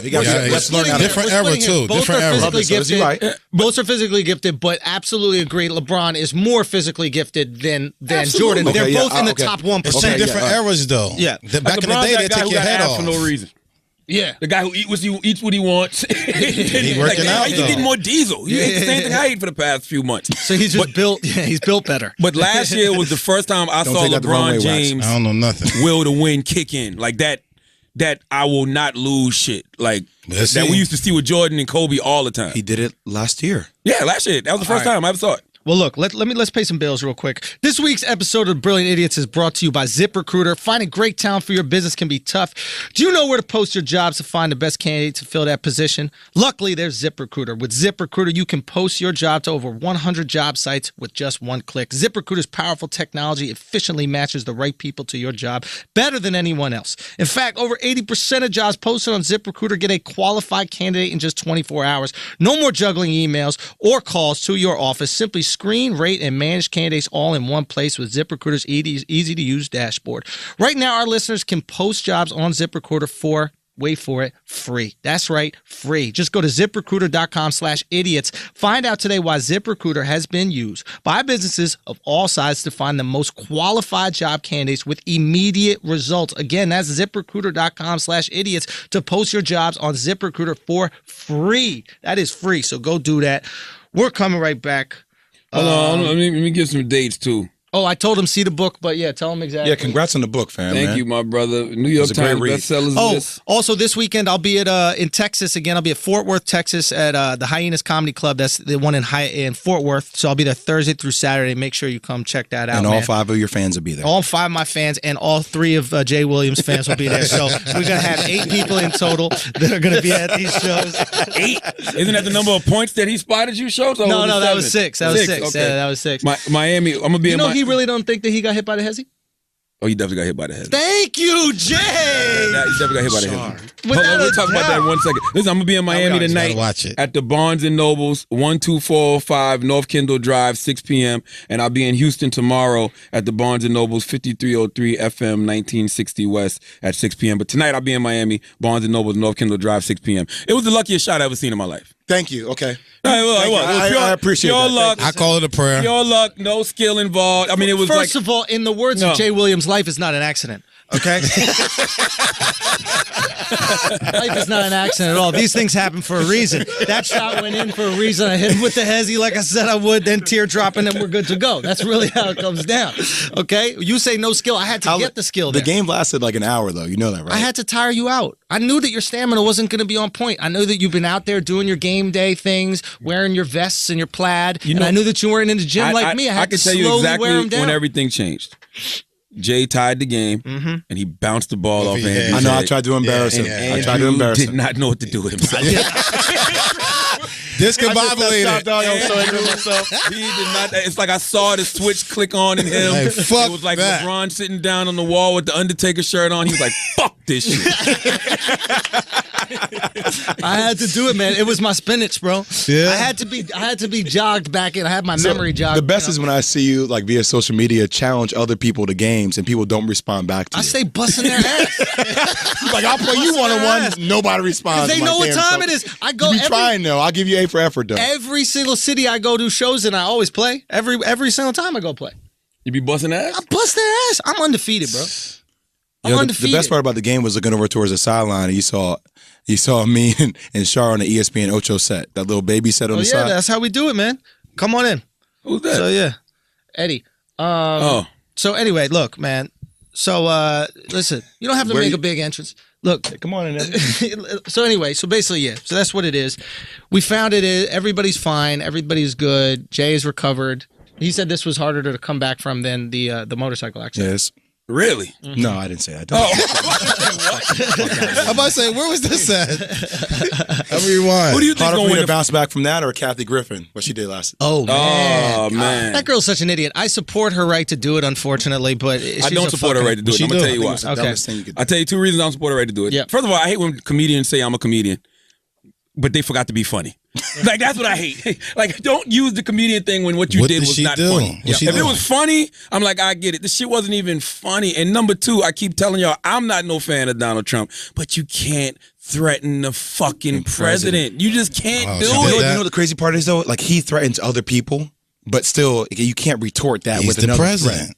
Yeah, but it doesn't matter though. I've never had he's gonna kill it's like House of Cards, man. Yeah, We're watching House of Cards in real life. Yeah, but he hasn't stood up on a podium with somebody's head in their hand. Like you see this Kim Jong-un or whatever. Kim Jong-un. Kim Jong-un. So a comedian held his head up? No, Yeah, so Kathy Griffin had like a bloody Decapitated. head of Donald Trump, and she held it up in a picture. And she had on the nice little dress. But girls like a can't real get in housewife. trouble, though. Girls can't get in trouble. Yeah, right. Are you out your fucking I never mind? seen a woman get in trouble Listen, ever. she got so much backlash that she apologized immediately. Yep. She CNN said they're trying to determine if they're going to let her do the New Year's Eve special. Oh, this that's week. why she apologized. Anderson Cooper called her ass. And people are like, hey, Dell, take back your sponsorship money. What? Come Only on, she got to do is smash somebody. She'll be okay. She's ugly. Yes. She'll smash somebody. Even 56 years better. old. 56 years old, yeah. Oh, So, 56? She looks like Donald Ain't Trump. nobody want that She looked like pussy. a real housewife of ISIS in this picture. That's what she looks like. That's what she looks like. I never seen a woman get in trouble. I was trying to figure out what was the meaning. Look, listen, she just wanted to be provocative. You don't have to be with Trump. I know. He gives you Stay out his way. material. Stay out his way. Look, here's the reason why I say I support her right to do it is because unfortunately with freedom of speech and freedom of expression you have to support all types of freedom of speech and freedom of expression or else they'll start to snip away at what we can Doesn't do. mean certain stuff isn't stupid. Listen, it's or totally idiotic. stupid. Like, for example, when the French cartoon Charlie Hebdo, did the cartoons of the Prophet Muhammad, right? Mm-hmm. I thought that was also classless. I thought it was stupid, and it was very offensive to people who don't want to see images of it. I support their right to do it. I'm with you. Do you know what I'm saying? So I support her right to do it. Is it funny? Absolutely not. And I hate the fact that you jump on this comedian shit. Oh, I'm just trying to be a comedian. It's like you knew this wasn't funny. You've been doing comedy for 30 years. And by the way, you keep saying you support their right to do it, but that's not freedom of speech. That's actually a felony. Yeah. It's a felony Yeah, exactly. to actually it's a a felony felony. to Yeah, say I will kill the president. It's not a felony to, or I plan to kill the president. It's not a felony to hold a mask of the president bleeding. It's not even a felony to say, I found this out yesterday, to say I'll beat the president to a pulp because we don't know what a pulp is. means, yeah. So What? there's like a lot of nuance Yes. with this shit. Legalities around it, man. Exactly. Loopholes. It's just some corny ass shit. Here's the thing fuck that's corny that. about this. You did it for the attention because you need the fucking attention. We are all there. We know what wanting attention is. But the apology's so pussy because you already got the attention. You got what you needed. And the apology's not real. You're only doing that because you're getting course. backlash. Exactly. And all you had to do was wait a few hours. She's a woman. And you could have It's just been okay. making Kofifi jokes. Exactly. All you had to do is wait a few hours. Dude, he gives you material. He You don't even reach. Kofifi. I was like, which African dictator did some shit? We gotta go.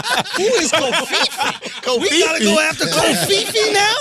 What the fuck is going on? No, the illest thing about Donald Trump is he deleted the tweet, then doubled down a few hours and said, What he say? Hold on, let me read it to you. You didn't see this? Nah, what he Hold say? on, this shit is amazing. This shit is entertaining, man. Best reality show. He said, He's crazy. Who can figure out the true meaning of Kovifi?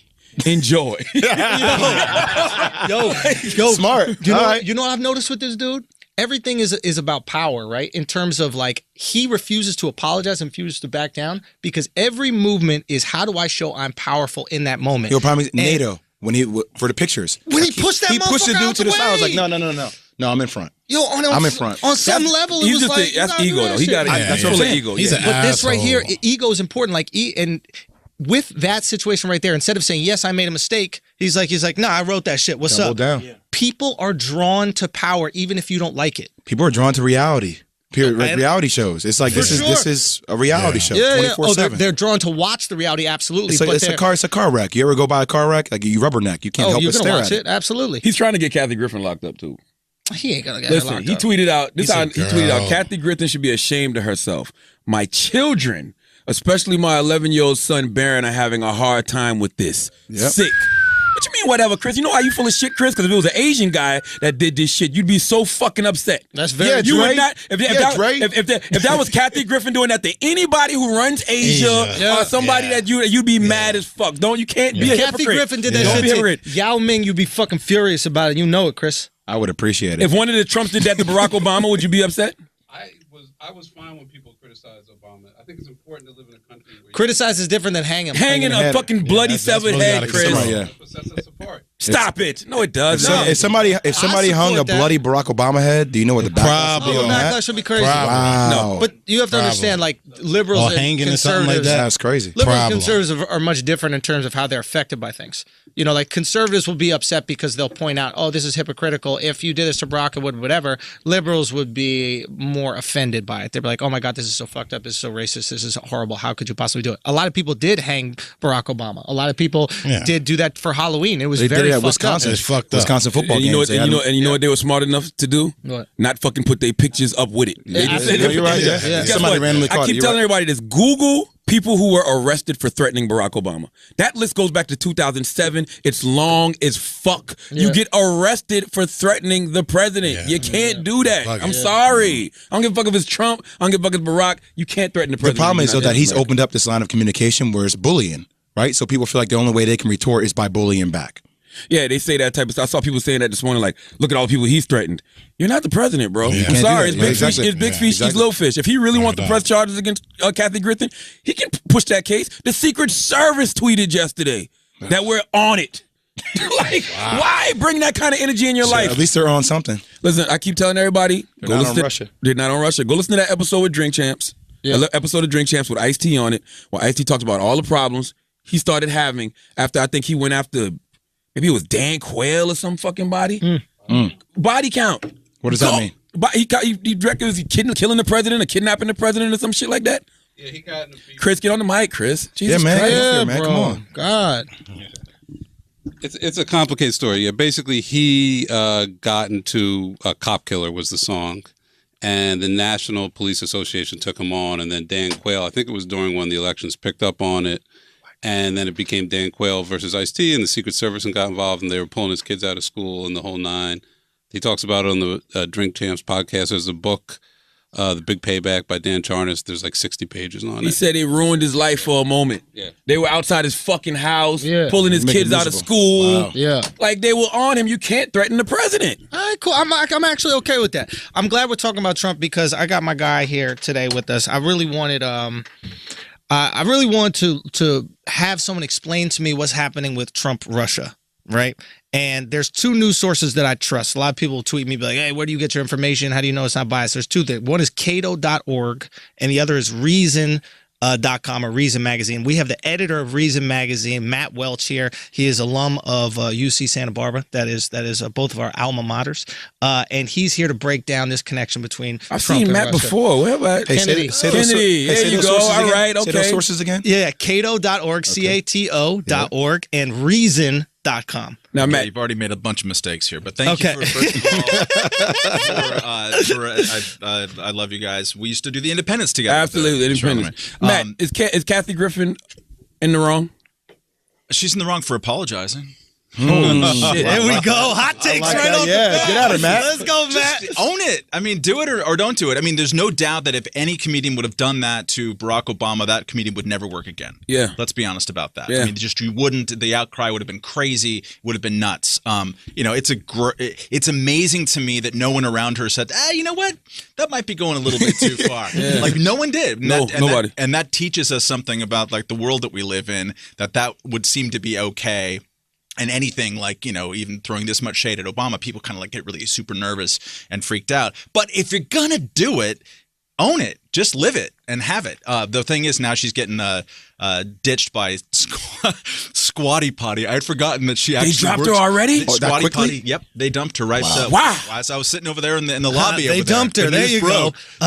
So wait, Squatty Potty is that thing that it's a stool where you take a shit. Yeah, it revolutionizes the way that because we're all doing it wrong when we're sitting on the throne. We need to do this special Squatty Potty thing, which would hurt my knees. I'm too old for that shit, man. Yeah. But she was the spokesperson for it, and Squatty Potty's like, no, that's CNN's thinking about dumping her for New Year's Eve. I would imagine. I don't have no problem with all of that because I am consistent with my shit because I know how I would feel if somebody did that to President Barack Obama. There we go. So you cannot be a hypocrite. You got to be consistent all across the board. It's not. I don't give a fuck if you like a person or don't like a person.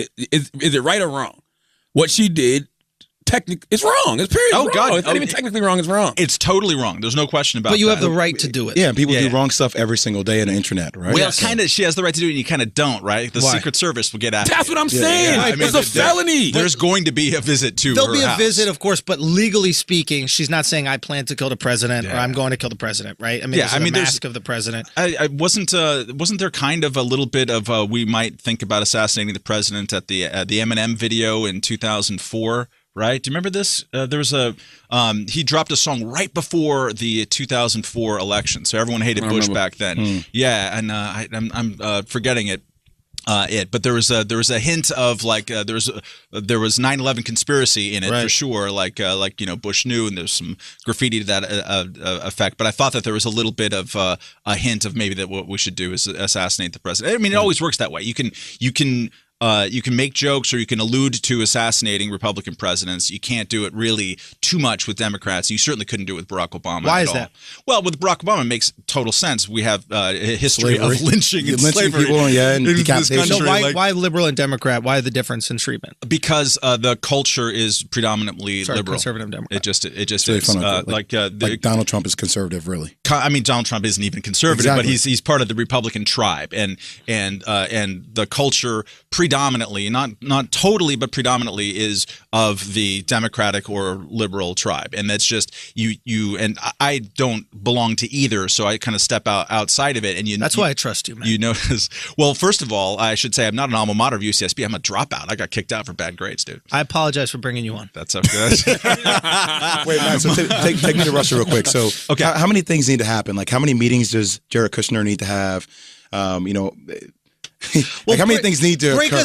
Break it down. Let's start from the beginning. Yeah. Okay. I admit I don't know. There's so much happening in Trump Russia. This idea of collusion. Is there collusion? Is there not collusion? There's so much information out there. I don't even know what the fuck is going on. I saw you put out a very interesting tweet essay where you broke it down. Can you just break it down where it started? Why people think there is a connection?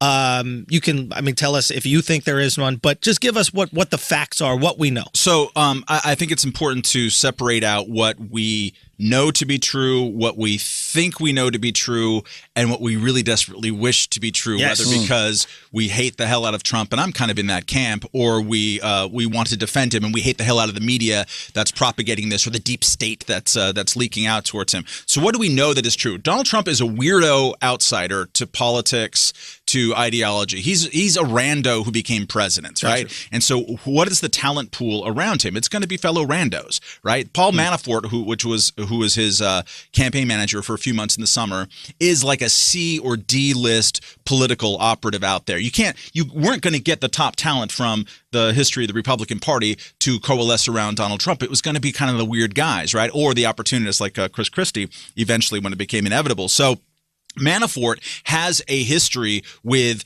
being on the wrong side in Ukraine. He's done a lot of business with Russia. I think there's an ideological kind of sync up with him, but also just that's where the money was. Manafort was hired by Russia to influence the Ukrainian election. Yes, correct? In favor of Russia. Yes, because of the whole Crimea. He was on the wrong. He was aiding and abetting people who were murdering protesters in the street. I mean, it's a bad of the dirty deeds that American public consultants have done. He's right up there on the list, along with Lanny Davis, who's a Democrat. Right. Now, this is not because he's a Russian. What is it called? Not activist, but like a Russian spy. Well, we don't know. But there's a list of Russian spies that have been active within American politics for a long time, isn't there? To a certain degree. I don't know if there's a list. But the point with Manafort is he's more of an opportunist than he is under the. Well, here's another element to consider, right? So Trump world has a shallow pool of available talent, but also Trump world has somewhat of an ideology when it comes to foreign policy. We saw today when they exited out of the Paris Agreement that the people who are around Trump don't like multilateral institutions. They hate the EU. They think it's a bunch of softy socialists who are telling everybody what to do when they're soft on immigration, right? They're skeptical of NATO even, which is something that American president never has done, right? He said that NATO was obsolete. Skeptical of big trade agreements, of all these kind of things, right? So this is an ideology that they all have, and they still want to think that they're going to win the war on terror. There's Ann Coulter had a tweet just today saying what America really needs to do is have an alliance with Russia against Western Europe. She's taking the piss because it's Ann Coulter, but there is a belief system around the people around Trump, and those people that they hired. Mike Flynn is one of them. Sebastian Gorka, who's his deputy for foreign affairs and things like that. All these people kind of have this belief. So that belief totally overlaps with the desires and needs of Vladimir Putin. In that, Vladimir Putin's overall ideology is to restore the lost dignity of the Soviet Union. He hates the fact that the Baltics went free, that Georgia went free, all the near abroad, as they're called, went free. And part of the way to restore that dignity is to put a thumb in the eye of all Western multilateral institutions, beginning with NATO, but also with the EU. So they have a common interest. This is why Putin allies himself with the National Front in France, with not just allies with, but has really heavy direct odious influence with Viktor Orban, the government in Hungary, where I lived for 3 years.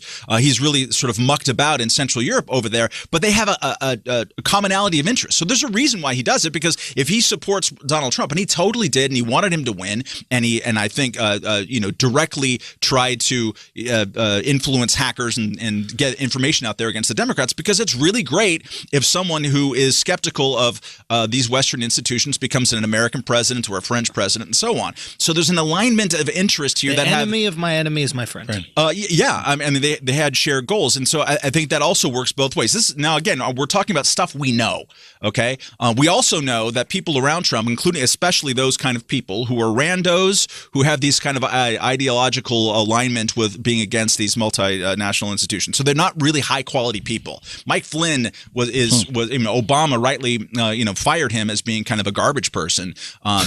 He didn't have good judgment. Jared Kushner, he's a 36-year-old like nobody in real estate, and who published the New York Observer. What the hell is he doing anywhere near government? So that the talent pool is bad and their ideology is over here. So that leaves them open to coloring outside the lines because they don't know how to act, right? But think about it. Now, all these people around Trump, and this is where we get into what we want to know or what we think we know, we're not sure. They have consistently fudged or lied about how much contact that they've had with Russians. Why?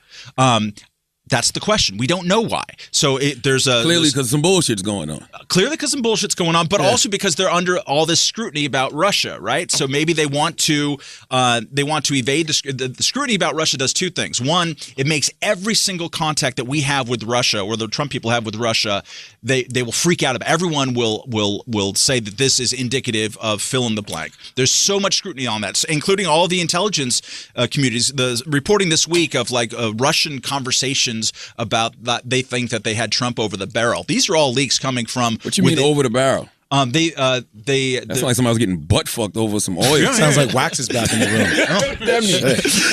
Wax that Draymond Green over the barrel. What does that mean? You're all team Cavs, right? Like that's yes, is this unanimous in the room? Yes, I think so. I have no reason to bet against them. Real quick, just before you, one, what is over the barrel, and then I have a question about a phrase of which I don't even know where it began from, but I think you must be right. It must be some buttfuck. Okay, it's like off the chain. So okay, so off the way it started, I don't know what it means. So Trump. Okay. So are they in a similar situation when your girl thinks that you're cheating on her, and you're going to meet up with another girl for lunch that you're not even fucking, but you'd rather not tell your girl that you're going to meet up with this other girl because it's just going to create a whole mess of problems? That's a hell of an analogy. I mean, that is a possible explanation. Another possible explanation is that they're corrupted by Putin, that he has information about financial dealings with the Trump organization. The thing is, would be we don't know. I mean, but if it looks dirty, it smells dirty, chances are it's probably dirty, right? Chances are, but we don't know. But we honestly don't know. I mean, how much of it is that we are paying? It's like, what if there was a basketball game with 100 referees? Okay. Right? Every single time you put your toe on the line, it would be called by 50 people, right? And so, and if you have a bunch of guys who have not used to playing and don't know the rules and don't know how to do a step back three without stepping out of bounds, you're going to get a lot of whistles. So you're saying these guys are guys are such rookies, right? The Kushners and the Flynns, etc. They're so unfamiliar with how you conduct yourself in this environment that they're making mistakes that further push forward the collusion conspiracy. Now, there could be a conspiracy, absolutely. Yes. But their behavior is in no way helping that. Correct. I mean, Donald Trump trips over his own dick every single time he wakes up in the morning. That big. I refuse to believe that. That's why you have the tie all the way down to his knees. I mean, it's the Schultz's analogy, though, I think it's one of those situations, too, where why not just be honest with your girl, then? Like, it's really just that simple. Just tell your girl what's going on. American if politics, nothing's happening. There's a business. He's running like a business. It's not just American politics. He's cheating. It's Donald Trump. Donald Trump is a lying sack of shit, and he always has been, right? About everything. He screws people over constantly. He says, I'm going to do this with you, we're going to do this deal, and then he doesn't pay you. By the way, Matt, I can't tell you how many people that have done business with him, and I know that he always makes people sign NDAs. Now, with government, you can't sign NDAs, so, I mean... And he's tried to. Exactly. On the transition team, he had made everyone sign NDAs. He tries to do it in government. I think that it might be illegal, the NDAs that he's tried to make people sign. No, and if you know people who've done business with him, you know people who've been screwed over. Yes. They've been stiffed, right? Chris, I've got a hand wave over here. I'm right back. So there's the things that we don't know are to what extent Trump's finances have depended on Russia. There's a lot of speculation about this, and if you go on MSNBC, which I do with some frequency, they treat a lot of this as just truth. Like Russia bailed out Trump when he couldn't get a loan anywhere else. The thing is, we don't know because we don't have access to those records, at least publicly. The country of Russia or some oligarch? Oligarchs, Russian banks that have direct ties with Putin or that Putin can influence. And this also among the kind of conspiracy theory edge of the anti-Trump crowd, they talk about this issue of compromat. What you have is people who are kind of agents of the state, whether or not the American side even knows that they're agents of the state, but they do business with them in such a way that they kind of create a paper trail of corruption that they can use later to try to influence them. And so the reporting earlier, to answer Charlemagne's question, the reporting earlier this week was that intelligence intercepts that we have done showed Russians talking to each other saying, we have information that we think we can influence Trump and his people around there, and it has to do with his finances. But how much can we trust that reporting and those leaks? The problem is a lot of the stuff that we're finding out are leaks from within American intelligence community and government, and we don't know the motivation of the leaks. And keep in mind, Donald Trump came into office calling the CIA Nazis. He did. He said. So you're saying the CIA could potentially be leaking stuff? Well, not potentially. They definitely, without question, are leaking stuff against Trump. There is no question about that. So the CIA is beefing with Trump. You have, obviously, Democrats beefing with Trump. The entire media industrial complex. The media beefing with Trump. Yeah. Russia is completely okay with this because they want us in disarray. Yep. So regardless of if he's colluding or not, Russia gets what they want. Yes. That's genius. Trump wins. If you're Russian, which is good. Well, here's the thing: there is a backlash to all that, though, right? I mean, part of the closest thing we have to a smoking gun, and I don't think it's all that impressive. Frankly, people disagree about this. Is that Mike Flynn called Russia, lied about it, which is the problem for me, in December when Trump was not yet the president. Right. And Obama had just levied sanctions and kicked out a bunch of Russian spy diplomats here. And so Flynn got on the horn with the Kremlin and said basically, hey, you know what, don't retaliate because maybe we'll get a sweet deal on the other end of it. So he had those conversations. He lied about it. They lied about it to Mike Pence and all these types of things. Once that was exposed and Flynn was fired because of it, now there's almost no chance of those sanctions being repealed. That's the one thing that Russia really wanted out of all of this, besides the chaos and all this kind of stuff. Wow. So what you're saying is, right now, Trump's policy on Russia is more kind of strict and anti-Russia on some level than Obama's was late in his presidency. How so? Well, Obama, remember, he did the reset with Russia in 2000, right after he got elected, which I think is a strategic mistake. I'm a Russophobe. Again, I lived in Central Europe. I've seen those bastards, how they work, and I've seen how they've really corrupted and messed up countries.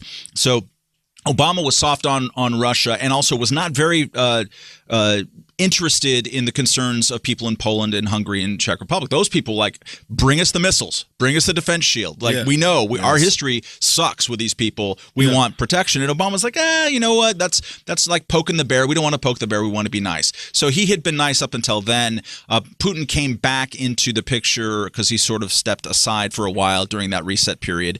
Putin came back in 2013 and then, you know, swallowed part of Ukraine and swallowed Crimea and foisted on this sort of civil war. So Obama started to get tougher on it, at least rhetorically, but he didn't. You know, there wasn't a lot of content to the toughness, except at the very last stage of his presidency when he tightened sanctions and kicked out those diplomats. So how is Trump tougher? His the way that he talked about Syria's role or Russia's role in Syria has gone from like, hey, we need to work with these guys to help them out, to like they knew that, and they even like covered up for chemical weapons being attacked. This is a disgusting, heinous act. That's further than Obama was willing to go about. Well, and it's true that Russia started getting involved in Syria more kind of late in Obama's term, but that was more kind of direct. That blood's on your hands, Russia, than we have seen. So Matt, let me ask you a question. Where do we go from here? Right, because it's interesting when you listen to news and you hear like the Chancellor of Germany, you know, Angela Merkel being considered the leader of the free world, right? Like that's always been who America has been, the president of America has been. So like, what do we do? What are steps that we can take to kind of combat what's going on or to further find out information? It's a great question. I think part of this, and this might sound kind of weird and counterintuitive, especially among those, and again, I'm one of them who like think, my God, I can't believe this man is president, and this is potentially really corrosive to our institutions. But one thing is to not lose faith in our institutions, in our separation of powers, and our press, even whatever complaints that we all have about them, our judiciary. Don't throw in the towel and say we're just living in an oligarchy. It's futile. Think about it. Trump has been blocked at many turns, and rightfully so, by the judiciary with his stupid executive orders, blocking all refugees from coming in. He's been thwarted in his attempts. He's being thwarted right now politically because the country doesn't like the guy. They can't really pass any big legislation. I don't think they're going to ever pass health care. So or Obamacare repeal or replace. So 20 million people lose their health care. Yeah, and they vote and they go to town hall meetings and nobody wants to do it. I said this on this podcast when I think the first, it was right after Trump was elected. It was like, you have to trust in the American system. Like our founding fathers put in a system to protect us from someone like Trump, and you're seeing it work right now. Yeah, you can stall out anybody. Barely working. Yeah. It isn't barely working. It's very effective. What has he done? No, Trump is doing something very smart and very insidious, and it gets back to what you talked about with the press. And I say this, I don't have any knowledge, obviously, of what his dealings were with Russia, because I would have told everybody. But somebody who worked for the Trump organization, who spent a lot of time studying how they move, this is all simple. If you want to get Trump, follow the money. It's that simple. Right. This guy's a bottom feeder. Yeah. The whole organization is bottom feeders. They spent the last 30 years chasing money around the globe. Mm-hmm. And Trump knows eventually it's going to catch up with him. So this whole narrative fake news. The media's out to get me. It's a witch hunt. He's just creating that energy now so that whenever the Times or the Washington Post, whoever it is, uncovers the money, and it's going to be resources. It's going to be a money trail. I don't even think, as much as I hate Trump, that he sat down and made some secret plan with Putin to carve up the globe this way. He just got dirty money, and he knows that eventually that's going to come out. And when it does come out, unfortunately, because of this narrative, this drum that he keeps beating, half the country's not going to give a shit. Now, and there's an important that point is dangerous. There's incredibly dangerous. I agree with you. And I think that's incredibly dangerous. And I think that thanks, man. Charlamagne, peace. Yeah, I gotta cut the flight. Enjoy. I think that's incredibly dangerous, and I completely agree with you. Peace. Peace. Put the stuff at the beginning. That being said, I forgot what the fuck we're talking about. We're talking about the press, the fact that he's undermining the press. That being said, he can't undermine the press without the press lying.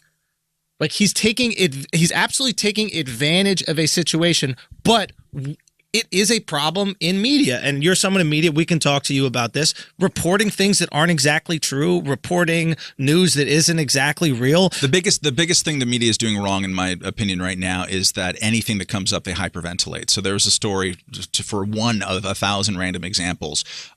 Trump, early on in his presidency, told all of the U.S. ambassadors living abroad, got to come home. Done. We're appointing new ones. And everyone's like, my God, he's purging everything. It's unprecedented what he's done, and that's exactly what every president has done. Every president does it, but because Trump did it, everyone freaks out. Same thing happened with, I think, the district attorneys or something. The district like that. attorneys is a pretty similar case too. As a friend of mine, Connor Friedersdorf from the Atlantic, pointed out once. The point of the boy who cried wolf story is not that there isn't a wolf; it's that there is a wolf. And it's unhelpful when there is a wolf to be the boy who's crying wolf when it's not the wolf. Got it? Did I just blow your mind? Yes. One more time. All right, take care, Dre. So the point of the boy who cried wolf story is that there is a wolf eventually. And by the time the wolf comes, you've blown your credibility. And that's what Chris is saying. And that's right? that's a problem. And to piggyback on what Chris is saying, this happened. We're playing the same script that we did during Watergate in terms of the effects on the culture. During Watergate, there were quite a few Republicans who said, I never liked Nixon, but now I do because the press is ganging up on him. There is, in our kind of tribal sense of politics right now, there is a lot of that. The anti-Trump movement. Yeah. Right? There's a lot of people who didn't like Trump, but now they see the media pile on and they're kind of reacting to it. And I can tell you from covering Republican politics a lot, whether it's watching Trump speeches or I was at the Conservative Political Action Conference in 2016, where basically all of the then candidates, Carly Fiorina, Jeb Bush, went out there. They gave their speech to the red meat activists. For every single one of these candidates, without exception, their biggest applause line was the damn liberal media when they went after the media. So that is the only glue holding together the Republican camp because, my God, it's certainly not ideology. Right now, a lot of conservatives have decided what the hell, I'm pro-Russia after like generations of being anti-Russia. They're anti-free trade now, right? Like, what the hell, we're all like populists on free trade. They're completely changing their spots on process, on policy, and all of that. But the one thing that they agree on is that the media sucks. And so why? Yes, Trump is using that. Why? Because they feel like that sense because the media is against their ideology. The media is against them. No, because look, Republicans change their spots whenever. There's no true fundamental ideology with Republicans. I believe it's about making money. It's about big businesses making money. And the media, although it's a big business itself, obviously, stands in the way of that. So the Republicans are going to throw every distraction that they can find to keep the populace off the scent, right? So it's hatred of the media. They're out to get them. If that doesn't work, we're going to use race. If that doesn't work, we're going to use fear about sexuality. They're just going to keep going down the list. There's nothing there. Well, I mean, the problem is quick, I just want to pay a bill, and then I want to come back, and I want you to, this is very important, I want you to tell us about the P. The P. Did Trump get peed on? Okay. And I hear you have special information about that. Oh, okay. And if you did have special information you want to put it on a website, Squarespace has websites, okay? Squarespace, I got to thank them for supporting this week's episode of Brilliant Idiots. Whatever your next big idea might be, if it's putting P on a website, Squarespace is there to help you create an eye-catching, that would definitely be eye-catching, online platform that brings it to life. You can even get a unique domain like Trump Yellow Shower. What is Let's it called? Just call it Trump Leaks. Trump Leaks. That's good. TrumpsLeaks.com. There you go, Chris, the writer. Listen, that's going to strengthen your brand. It's going to make it easier for visitors to find you. TrumpLeaks.com. And with Squarespace award-winning design templates, you can create a beautiful website with the click of a mouse. There's nothing to install, patch, or upgrade. Everything happens within your browser and stays that way. But if you ever come across any trouble, Squarespace's award-winning 24/7 customer support team can help you with any problem, no matter how technical or trivial it seems. Okay, that P isn't showing up on the sheet. That P isn't showing up on the button-down shirt.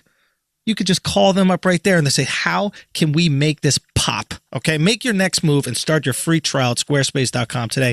Enter the offer code IDIOT to get 10% off your first purchase. Again, that's offer code IDIOT at squarespace.com. Make your next big move with Squarespace. Is there anything to this P story? First of all, I just want to know, do they listen to your promos? Let's hope not. Listen, all they care about is if people are making websites, and people do fuck with Squarespace and make their websites. Thank you so much for supporting us, squarespace.com. Nicely done. I don't know, but I have a really, really, really hard time believing that a germaphobe who is so anti body waste that he has bragged in front of his wife to a reporter that he has never changed a single diaper in his life with his 5 kids. I have a hard time that guy's going to get involved with P. It just seems so. He's a germaphobe. He's a total germaphobe. No, yeah. Really? Yeah. Did he shake your hand when you met him, Chris? No, he did not. Really? Yeah. So he didn't do that firm little handshake thing? Well, did you see Emmanuel Macron, the new president of France, just like totally owned him on the handshake? There's all this. Did you think? Oh my God, yeah. He did the vice grip here on the outside of his hands, and like they're staring at each other. There's whole diagrams in the Washington Post and Axios of like the how Macron got the best of him in the handshake wars. So petty. It's totally petty. But and then Macron talked about it, and I'm sorry that I pronounced the R like that, but my wife is French and she'd kill me if I didn't. Yeah. It was very important to make a handshake like this. It's to stand for a principle. I will not be pushed over. Shut up. No, he's right. Macron, whatever. Okay, I mean, fine. Here's something that I thought was quite interesting. Recently, you've seen all these videos and gifs of Melania not shaking his hand. Or not holding his hand and flicking it off. Yeah. And what I thought was very interesting is this is the first time in their relationship Melania has leverage. Before he was a president, Melania could be divorced and adios back to Lithuania, wherever she's from. Where's she from? Slovenia. Slovenia. Whatever, one of them, right? So you're going back home, right? Now she's first lady. Yeah. This can't is have a divorce. You can't divorce her. If you want to come back into her ratings or whatever that nonsense is, what is it called? Likability ratings are through the roof. People love Melania. I love Melania. Who doesn't? She's beautiful. Hottest first lady in history. Yeah. First lady with fake tits. Without a doubt, the most fuckable first lady ever, in my personal opinion. Okay. I wasn't around for Jackie or whatever. Michelle Obama? No disrespect to. I mean, no disrespect to Michelle, but like not even close. Yeah. Wow. Okay. Not even close. I mean, Michelle, I'd rather maybe have a conversation with. I don't want to listen to her yap in that Lithuanian. What is it again? Slovenian accent. Well, the rumor is that they were about to get divorced, and when it became evident that he might actually win this thing, they had to kind of wrap it up and keep it together. Just because you can't have a recently divorced guy running for president. So check it. This is the first time in their entire relationship where she has some power and leverage over him. She has the power to embarrass him. She has the power to ask for certain things in the relationship which she never had before. And I liken it to, and here's the problem. When you date a guy because he's powerful and then you get power, you lose attraction to that guy. Chelsea Handler was dating the head of E. Interesting. Right? She got her own show. She became bigger than E. Now all of a sudden she divorces this guy. Hugh Hefner had those 3 Playboy bunnies that he was dating. Perfect relationship. Right. They become famous. They're like, get the fuck out of here. I'm not dating you. I'm going to date someone I'm actually interested in. Dynamic. Does this work with Maria Carey too? Who's that? Mariah Carey? Maria Carey? Whatever, man. It was Maria I'm old, okay? So do you have a fancy cleaning lady that you'd like to tell me about? So, why? Who's she dating? She's dating like was the president of Tommy Mottola. Tommy Mottola, yeah. I mean, didn't she leave Tommy once she became bigger than? Despite his best efforts to keep her down. Really? Yeah. So there's a perfect example. So now I'm very interested to see Tina Turner. Tina with Ike. She finally, I'm not going to get beat up anymore now that I'm famous. Yeah. I'm interested to see if that relationship will last. Let's say he does 8 years, God forbid, but let's say he does 8 years. I'm interested to see if that relationship will last. I don't think it will. I think it ends, very quickly after the White House, I would presume. Right. Like, I mean, if she really wants to get out. But then again, I mean, it's probably nice to live in the Trump Tower and complete gilded whatever the hell you want to do. And it's a good question. I mean, imagine he's 70 now. So do you really want to be hot gal with 77-year-old fat ass Donald Trump? I don't want to be any age Donald Trump's fuck toy. I at no point in time do I want the fact that he's had a child with her. Like, do you think he did that old-fashioned way, or do you think she was, like, inseminated? I presume old-fashioned. I mean, like you point out, he had the power in this relationship up until very recently. So that's those. Do you think he's fucking girls? I would say if you were a reporter looking for a smoking gun, that would be a very easy place to start looking. The pussy trail. Yes. Don't follow the money, follow the pussy. Both. Yeah, but it's really hard to do as president anymore, right? Like, it'd be kind of difficult. I would say that'd be a great place to look. Really? Yep. Wait a minute. I don't think it's possible to cheat. You think that guy's down in Florida? I mean, he is 70. He has weight issues, so maybe he's not fully functional. But you really think he's down in Florida just watching news till 11 o'clock and passing out every night? I think he's playing some golf. Yeah. Yeah. I think, I don't think that he's having sex with girls. It's too much leverage. You'd have to kill them afterwards. You've put them in too much power. Yeah. I mean, come on. I mean, you don't think there's a very rich history of American presidents having sex with women other than their wives? Before the internet. There is, but like, I mean, there was a certain discretion before in reporting it. That was over once Bill Clinton came in. Yeah, why did Bill Clinton not?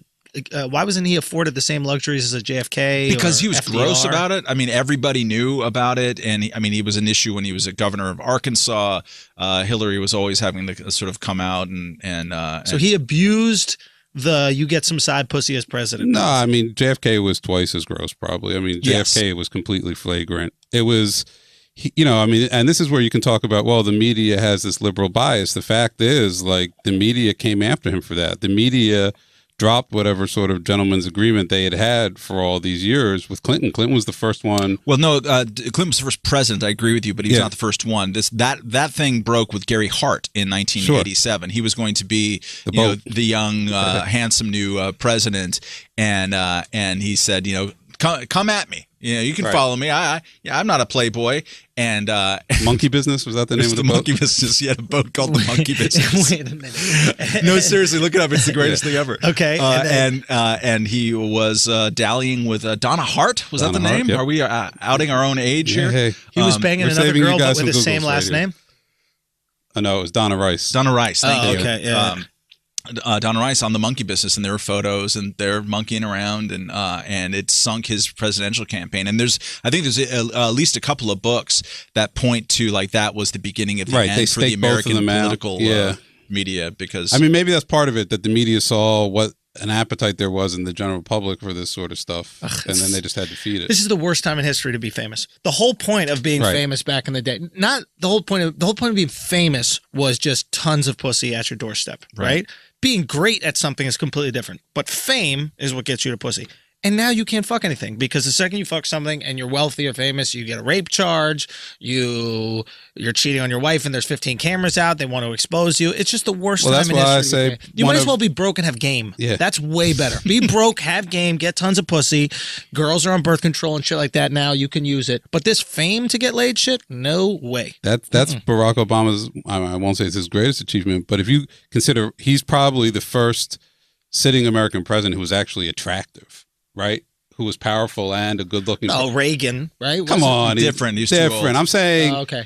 a guy in his prime attractive. A guy you would fuck. I've been, you know what I'm saying? But like a woman, someone women would be attracted to without the fame. Right. Now, we know what the Republicans did to Clinton. The waves of women operatives that were probably sent towards him. Right. It didn't take much. Chris is a lib conspiracist. No, I'm not a liberal. I'm not anything. Yeah. But anyway, imagine the waves of white women sent by the Republican Party for 8 years that were probably sent this guy's way, and he managed to dodge it from best we can tell. Yeah. Disciplined guy. I wanted to give him more credit than that, but I think that when you live in the internet age, you know that you have to. You know you can't get away with it. I think before the internet, you're like, I probably could get my dick sucked in this room and nobody knows. Now with the internet, could also have been into his wife. Say what? He could have also been into his wife. Come on, Chris. Let's be serious here. Do you remember was it the Mandela funeral or wake at some arena? There was like some hot Swedish. They caught a still of him. It made the angle look like he was checking out a woman's ass when she walked by or something. No, but he was also like being friendly up front with in the stands. Like a Swedish or Norwegian, some Scandinavian prime minister or president there. And I think Michelle was there, like giving him the absolute death stare too. No. Yeah. Check it out. So I think that's where you got it. That's where you got to get it done on a foreign trip. Enough presidents around that you're going to have some scando hottie. Yeah. And see what you can. Maybe the kids are out. Looking somewhere else. Yeah, and then you got to kill her. If you kill her afterwards, you're good. You go foreign trip, kill her, you push the SUV into a lake, and then you're fine. You've been watching a little too much House of Cards. Dude, Scandal. You watch Scandal, watch House of Cards. They lay out the framework for how to cheat. It's not that difficult, right? But I do believe if you're a famous person and you cheat and you don't want to get caught, you have to kill the girl afterwards. 100%. Or maybe you do it with a girl that's going to die soon for whatever reason. I don't know. I mean, no, you got to kill her. There haven't been. I mean, even with all the increase of this since Gary Hart and Clinton and all this kind of stuff. Do you remember when the New York Times took a run at John McCain in 2008? With he has a strange relationship with this lobbyist, like a blonde lobbyist, but the wording of it was completely tortured. So it was like people around him are worried that he might be having an affair, right? But they didn't really come out and say it, and they ended up having to retract parts of the story and under threat of lawsuit and all these kinds of things. Right. I mean, McCain was a bit of a hound earlier in his life, by his own admission. I mean, he dated strippers, Marie, the Flame of Florida. After he came back. Before and after, yes. First of all, he left his wife for a 24-year-old airline stewardess. Okay, real quick, I would love to see John McCain trying to throw dollars at a strip club with his hands not coming past his waist. Fucked up. That would be the most hilarious. Just slowly sliding them onto the floor. You can't make it rain. Have a competition. Him and Bob Dole can have a. We're really showing our age on this podcast. This is very special. Yeah. Bob Dole was a man that ran against. Yeah. All right, still fine. alive, weirdly. So where do we go from here with Trump? Just conclude it. What happens with Trump and Russia from here? What are your predictions? And then we're fucking done, Welch. Thank you so much for coming on. Thanks for having me. I love you guys, as you Make sure you listen to Welch's podcast. Fifth Column. We the Fifth. You can find it Fifth Column with Camille Foster and Michael Moynihan. Michael Hollywood Moynihan. And yes, Snow Coon Schultz over here has been on That's at least. I've been on. At least twice. I've been on twice. Yeah. I love going on with you guys. I got to come back. It's really great. Former FBI Director Robert Mueller is now doing the investigation there. I'm sure he's going to come up with the Trump people are so inept at what they do, even if they're not corrupt, that they will do things that will be obstruction of justice-y, like as an adjective. Firing James Comey. That's and doing it in the context of the Russian investigation was kind of bumming me out. That's really, you're stepping up on the line of obstruction of justice. And again, now we have the mother of all referees following this thing. So I think there's going to be a slow burn investigation, and that Trump, if he hasn't done it already, will in the future do something that is kind of intolerably obstructionist, even if there isn't anything nasty and collusional in the background. But I think there's probably at least some fire underneath the smoke that we will discover along the process.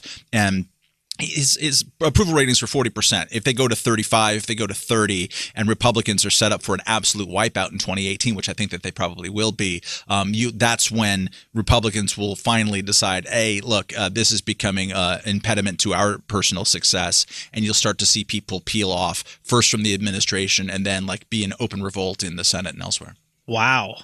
Okay. Wow. Now, okay, here's my question. and I don't think anybody's discussed this, let's say he does get impeached. Who becomes president? Mike Pence. Now, here's my confusion with that. If his administration is colluding with Russia, don't you have to remove the entire administration? Pence is part of that administration. He's part of these conversations. He could be just as guilty. How is he not also responsible? 2-3 weeks ago, there was a bunch of stories in the Times and elsewhere that obviously came from Pence's camp that talked about like, oh, Mike Pence didn't know anything about this thing that looks like the Russian. Oh, no. So he's setting it up. He's positioning it already. Yeah, he's insulated. Yeah. So if it comes down, they're going to try to show that he didn't have knowledge of it. And now he's not tainted by it. I mean, that's the grand conspiracy setup, right? That they're just giving Trump enough rope to hang himself with, and as soon as he does, Pence. Or you could hear other theories that they're going to give Pence enough rope too, and then he gets caught up in it, and then it's what, Ryan? I don't even know who it is. Who's third? Ryan is third, and then Orrin Hatch somehow. Yeah. So it would be Ryan if the entire administration gets pulled out. Let's just say that Pence is also everybody in the White House is dirty. Then it's Ryan. Then it would be Ryan. I think so. Yeah. Whew. I mean, because I feel like if you're part of the administration and we find that the administration is colluding, there's no way that you're insulated. You benefited from this, you're out of here, motherfucker.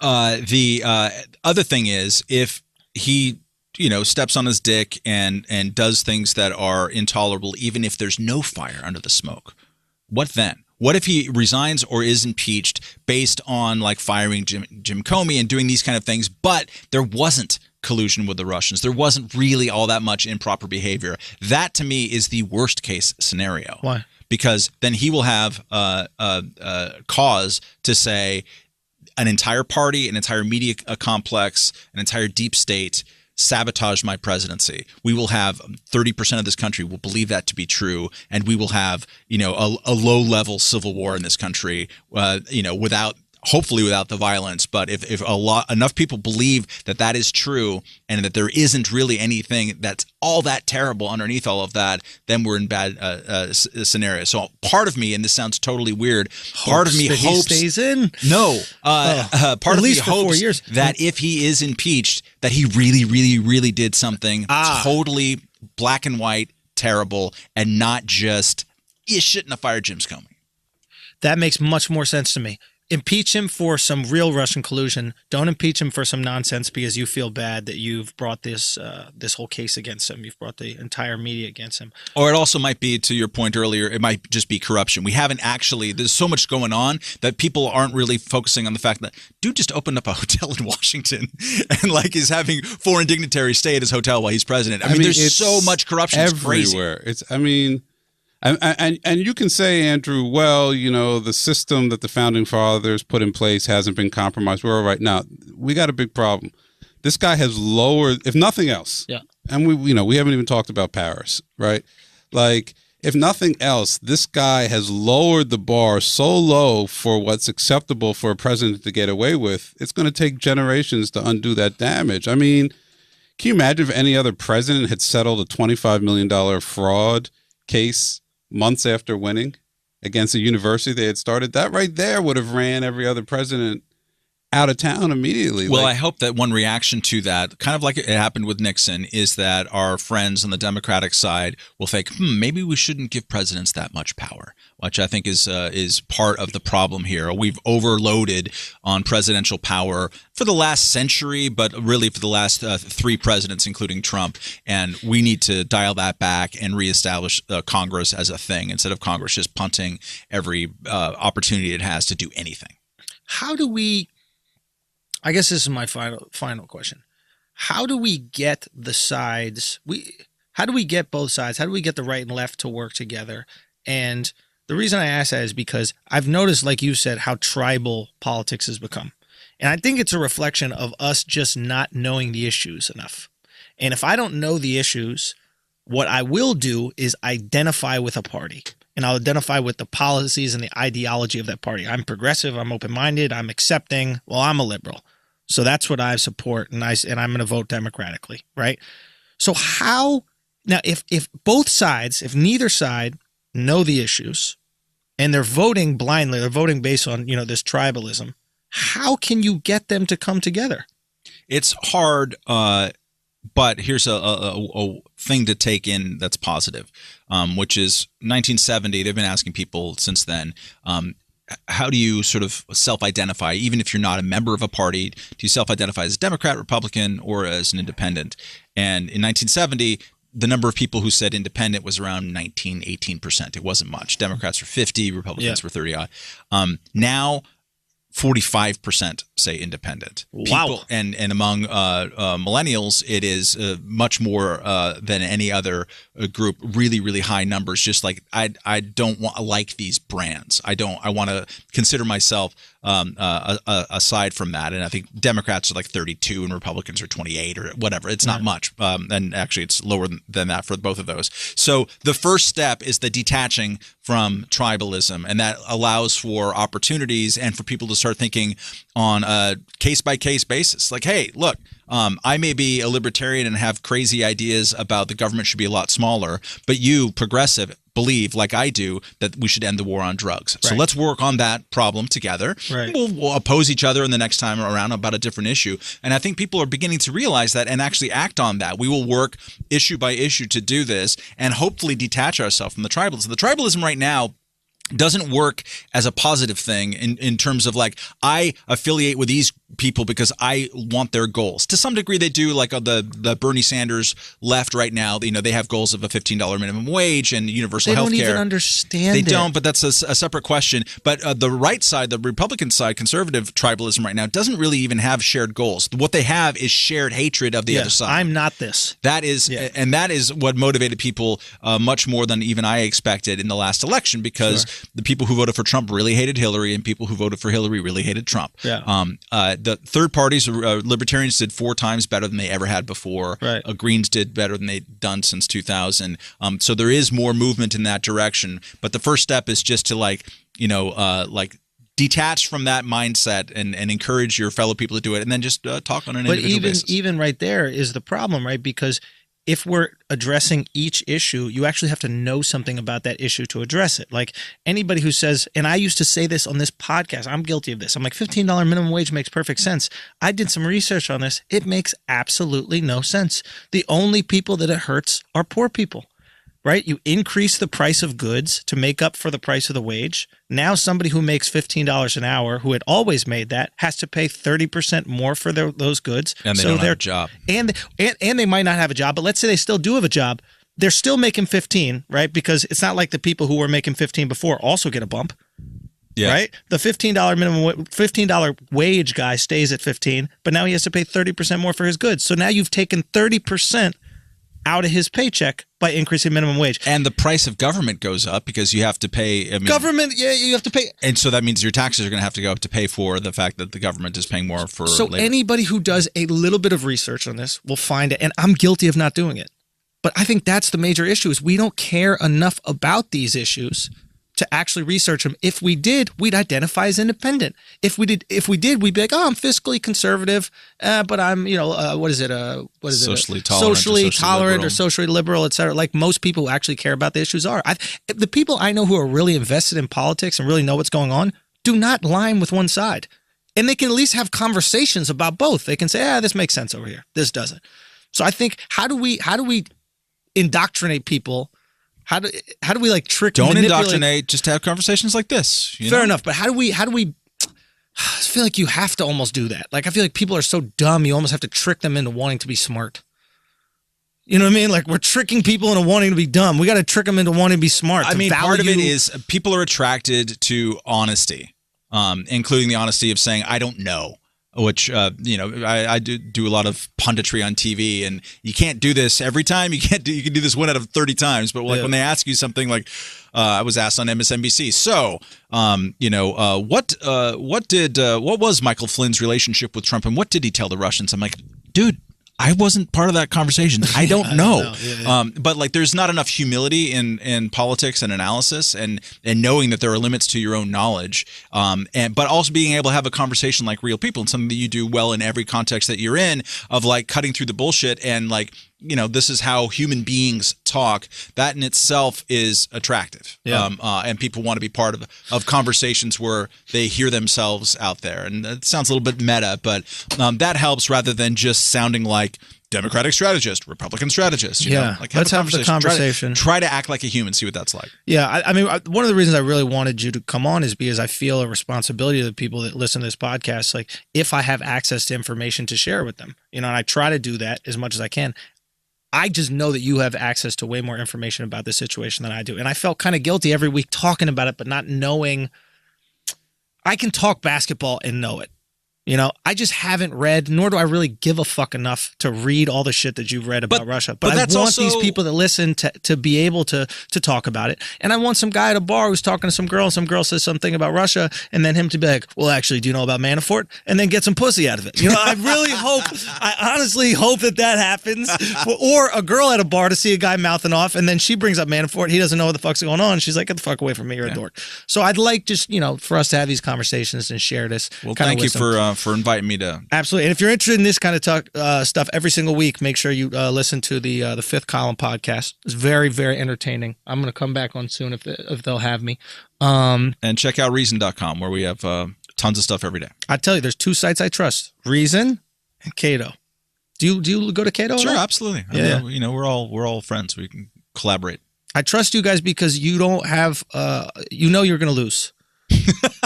Right, like it's liberating. No, for real. Like if I go to a left leaning, if I go to a left leaning website or a left, Huffington Post or something like that, I know their agenda. If I go to a right, National Review or something like that, I know their agenda. Right, they're trying to win. They're trying to push their ideologies out there. They're trying to win. You guys are libertarians. You know you're going to lose, so you could just say honest shit. It's kind of fun, and it attracts people who are a little on the margins here. And, sure, I'm from the outside. That's fine. I'm throwing rocks from across the street. There you go. You're Palestine. Give me the scarf. I want that scarf. All right, man. Thank you so much, Welch, for coming. Thank you, guys. If you listen to this podcast, you think we're absolutely retarded. You think we're stupid. You know what? You think we know nothing about Trump, Russia, or basketball, or Wax having sex with Draymond Green. You're absolutely right. If you listen to this podcast.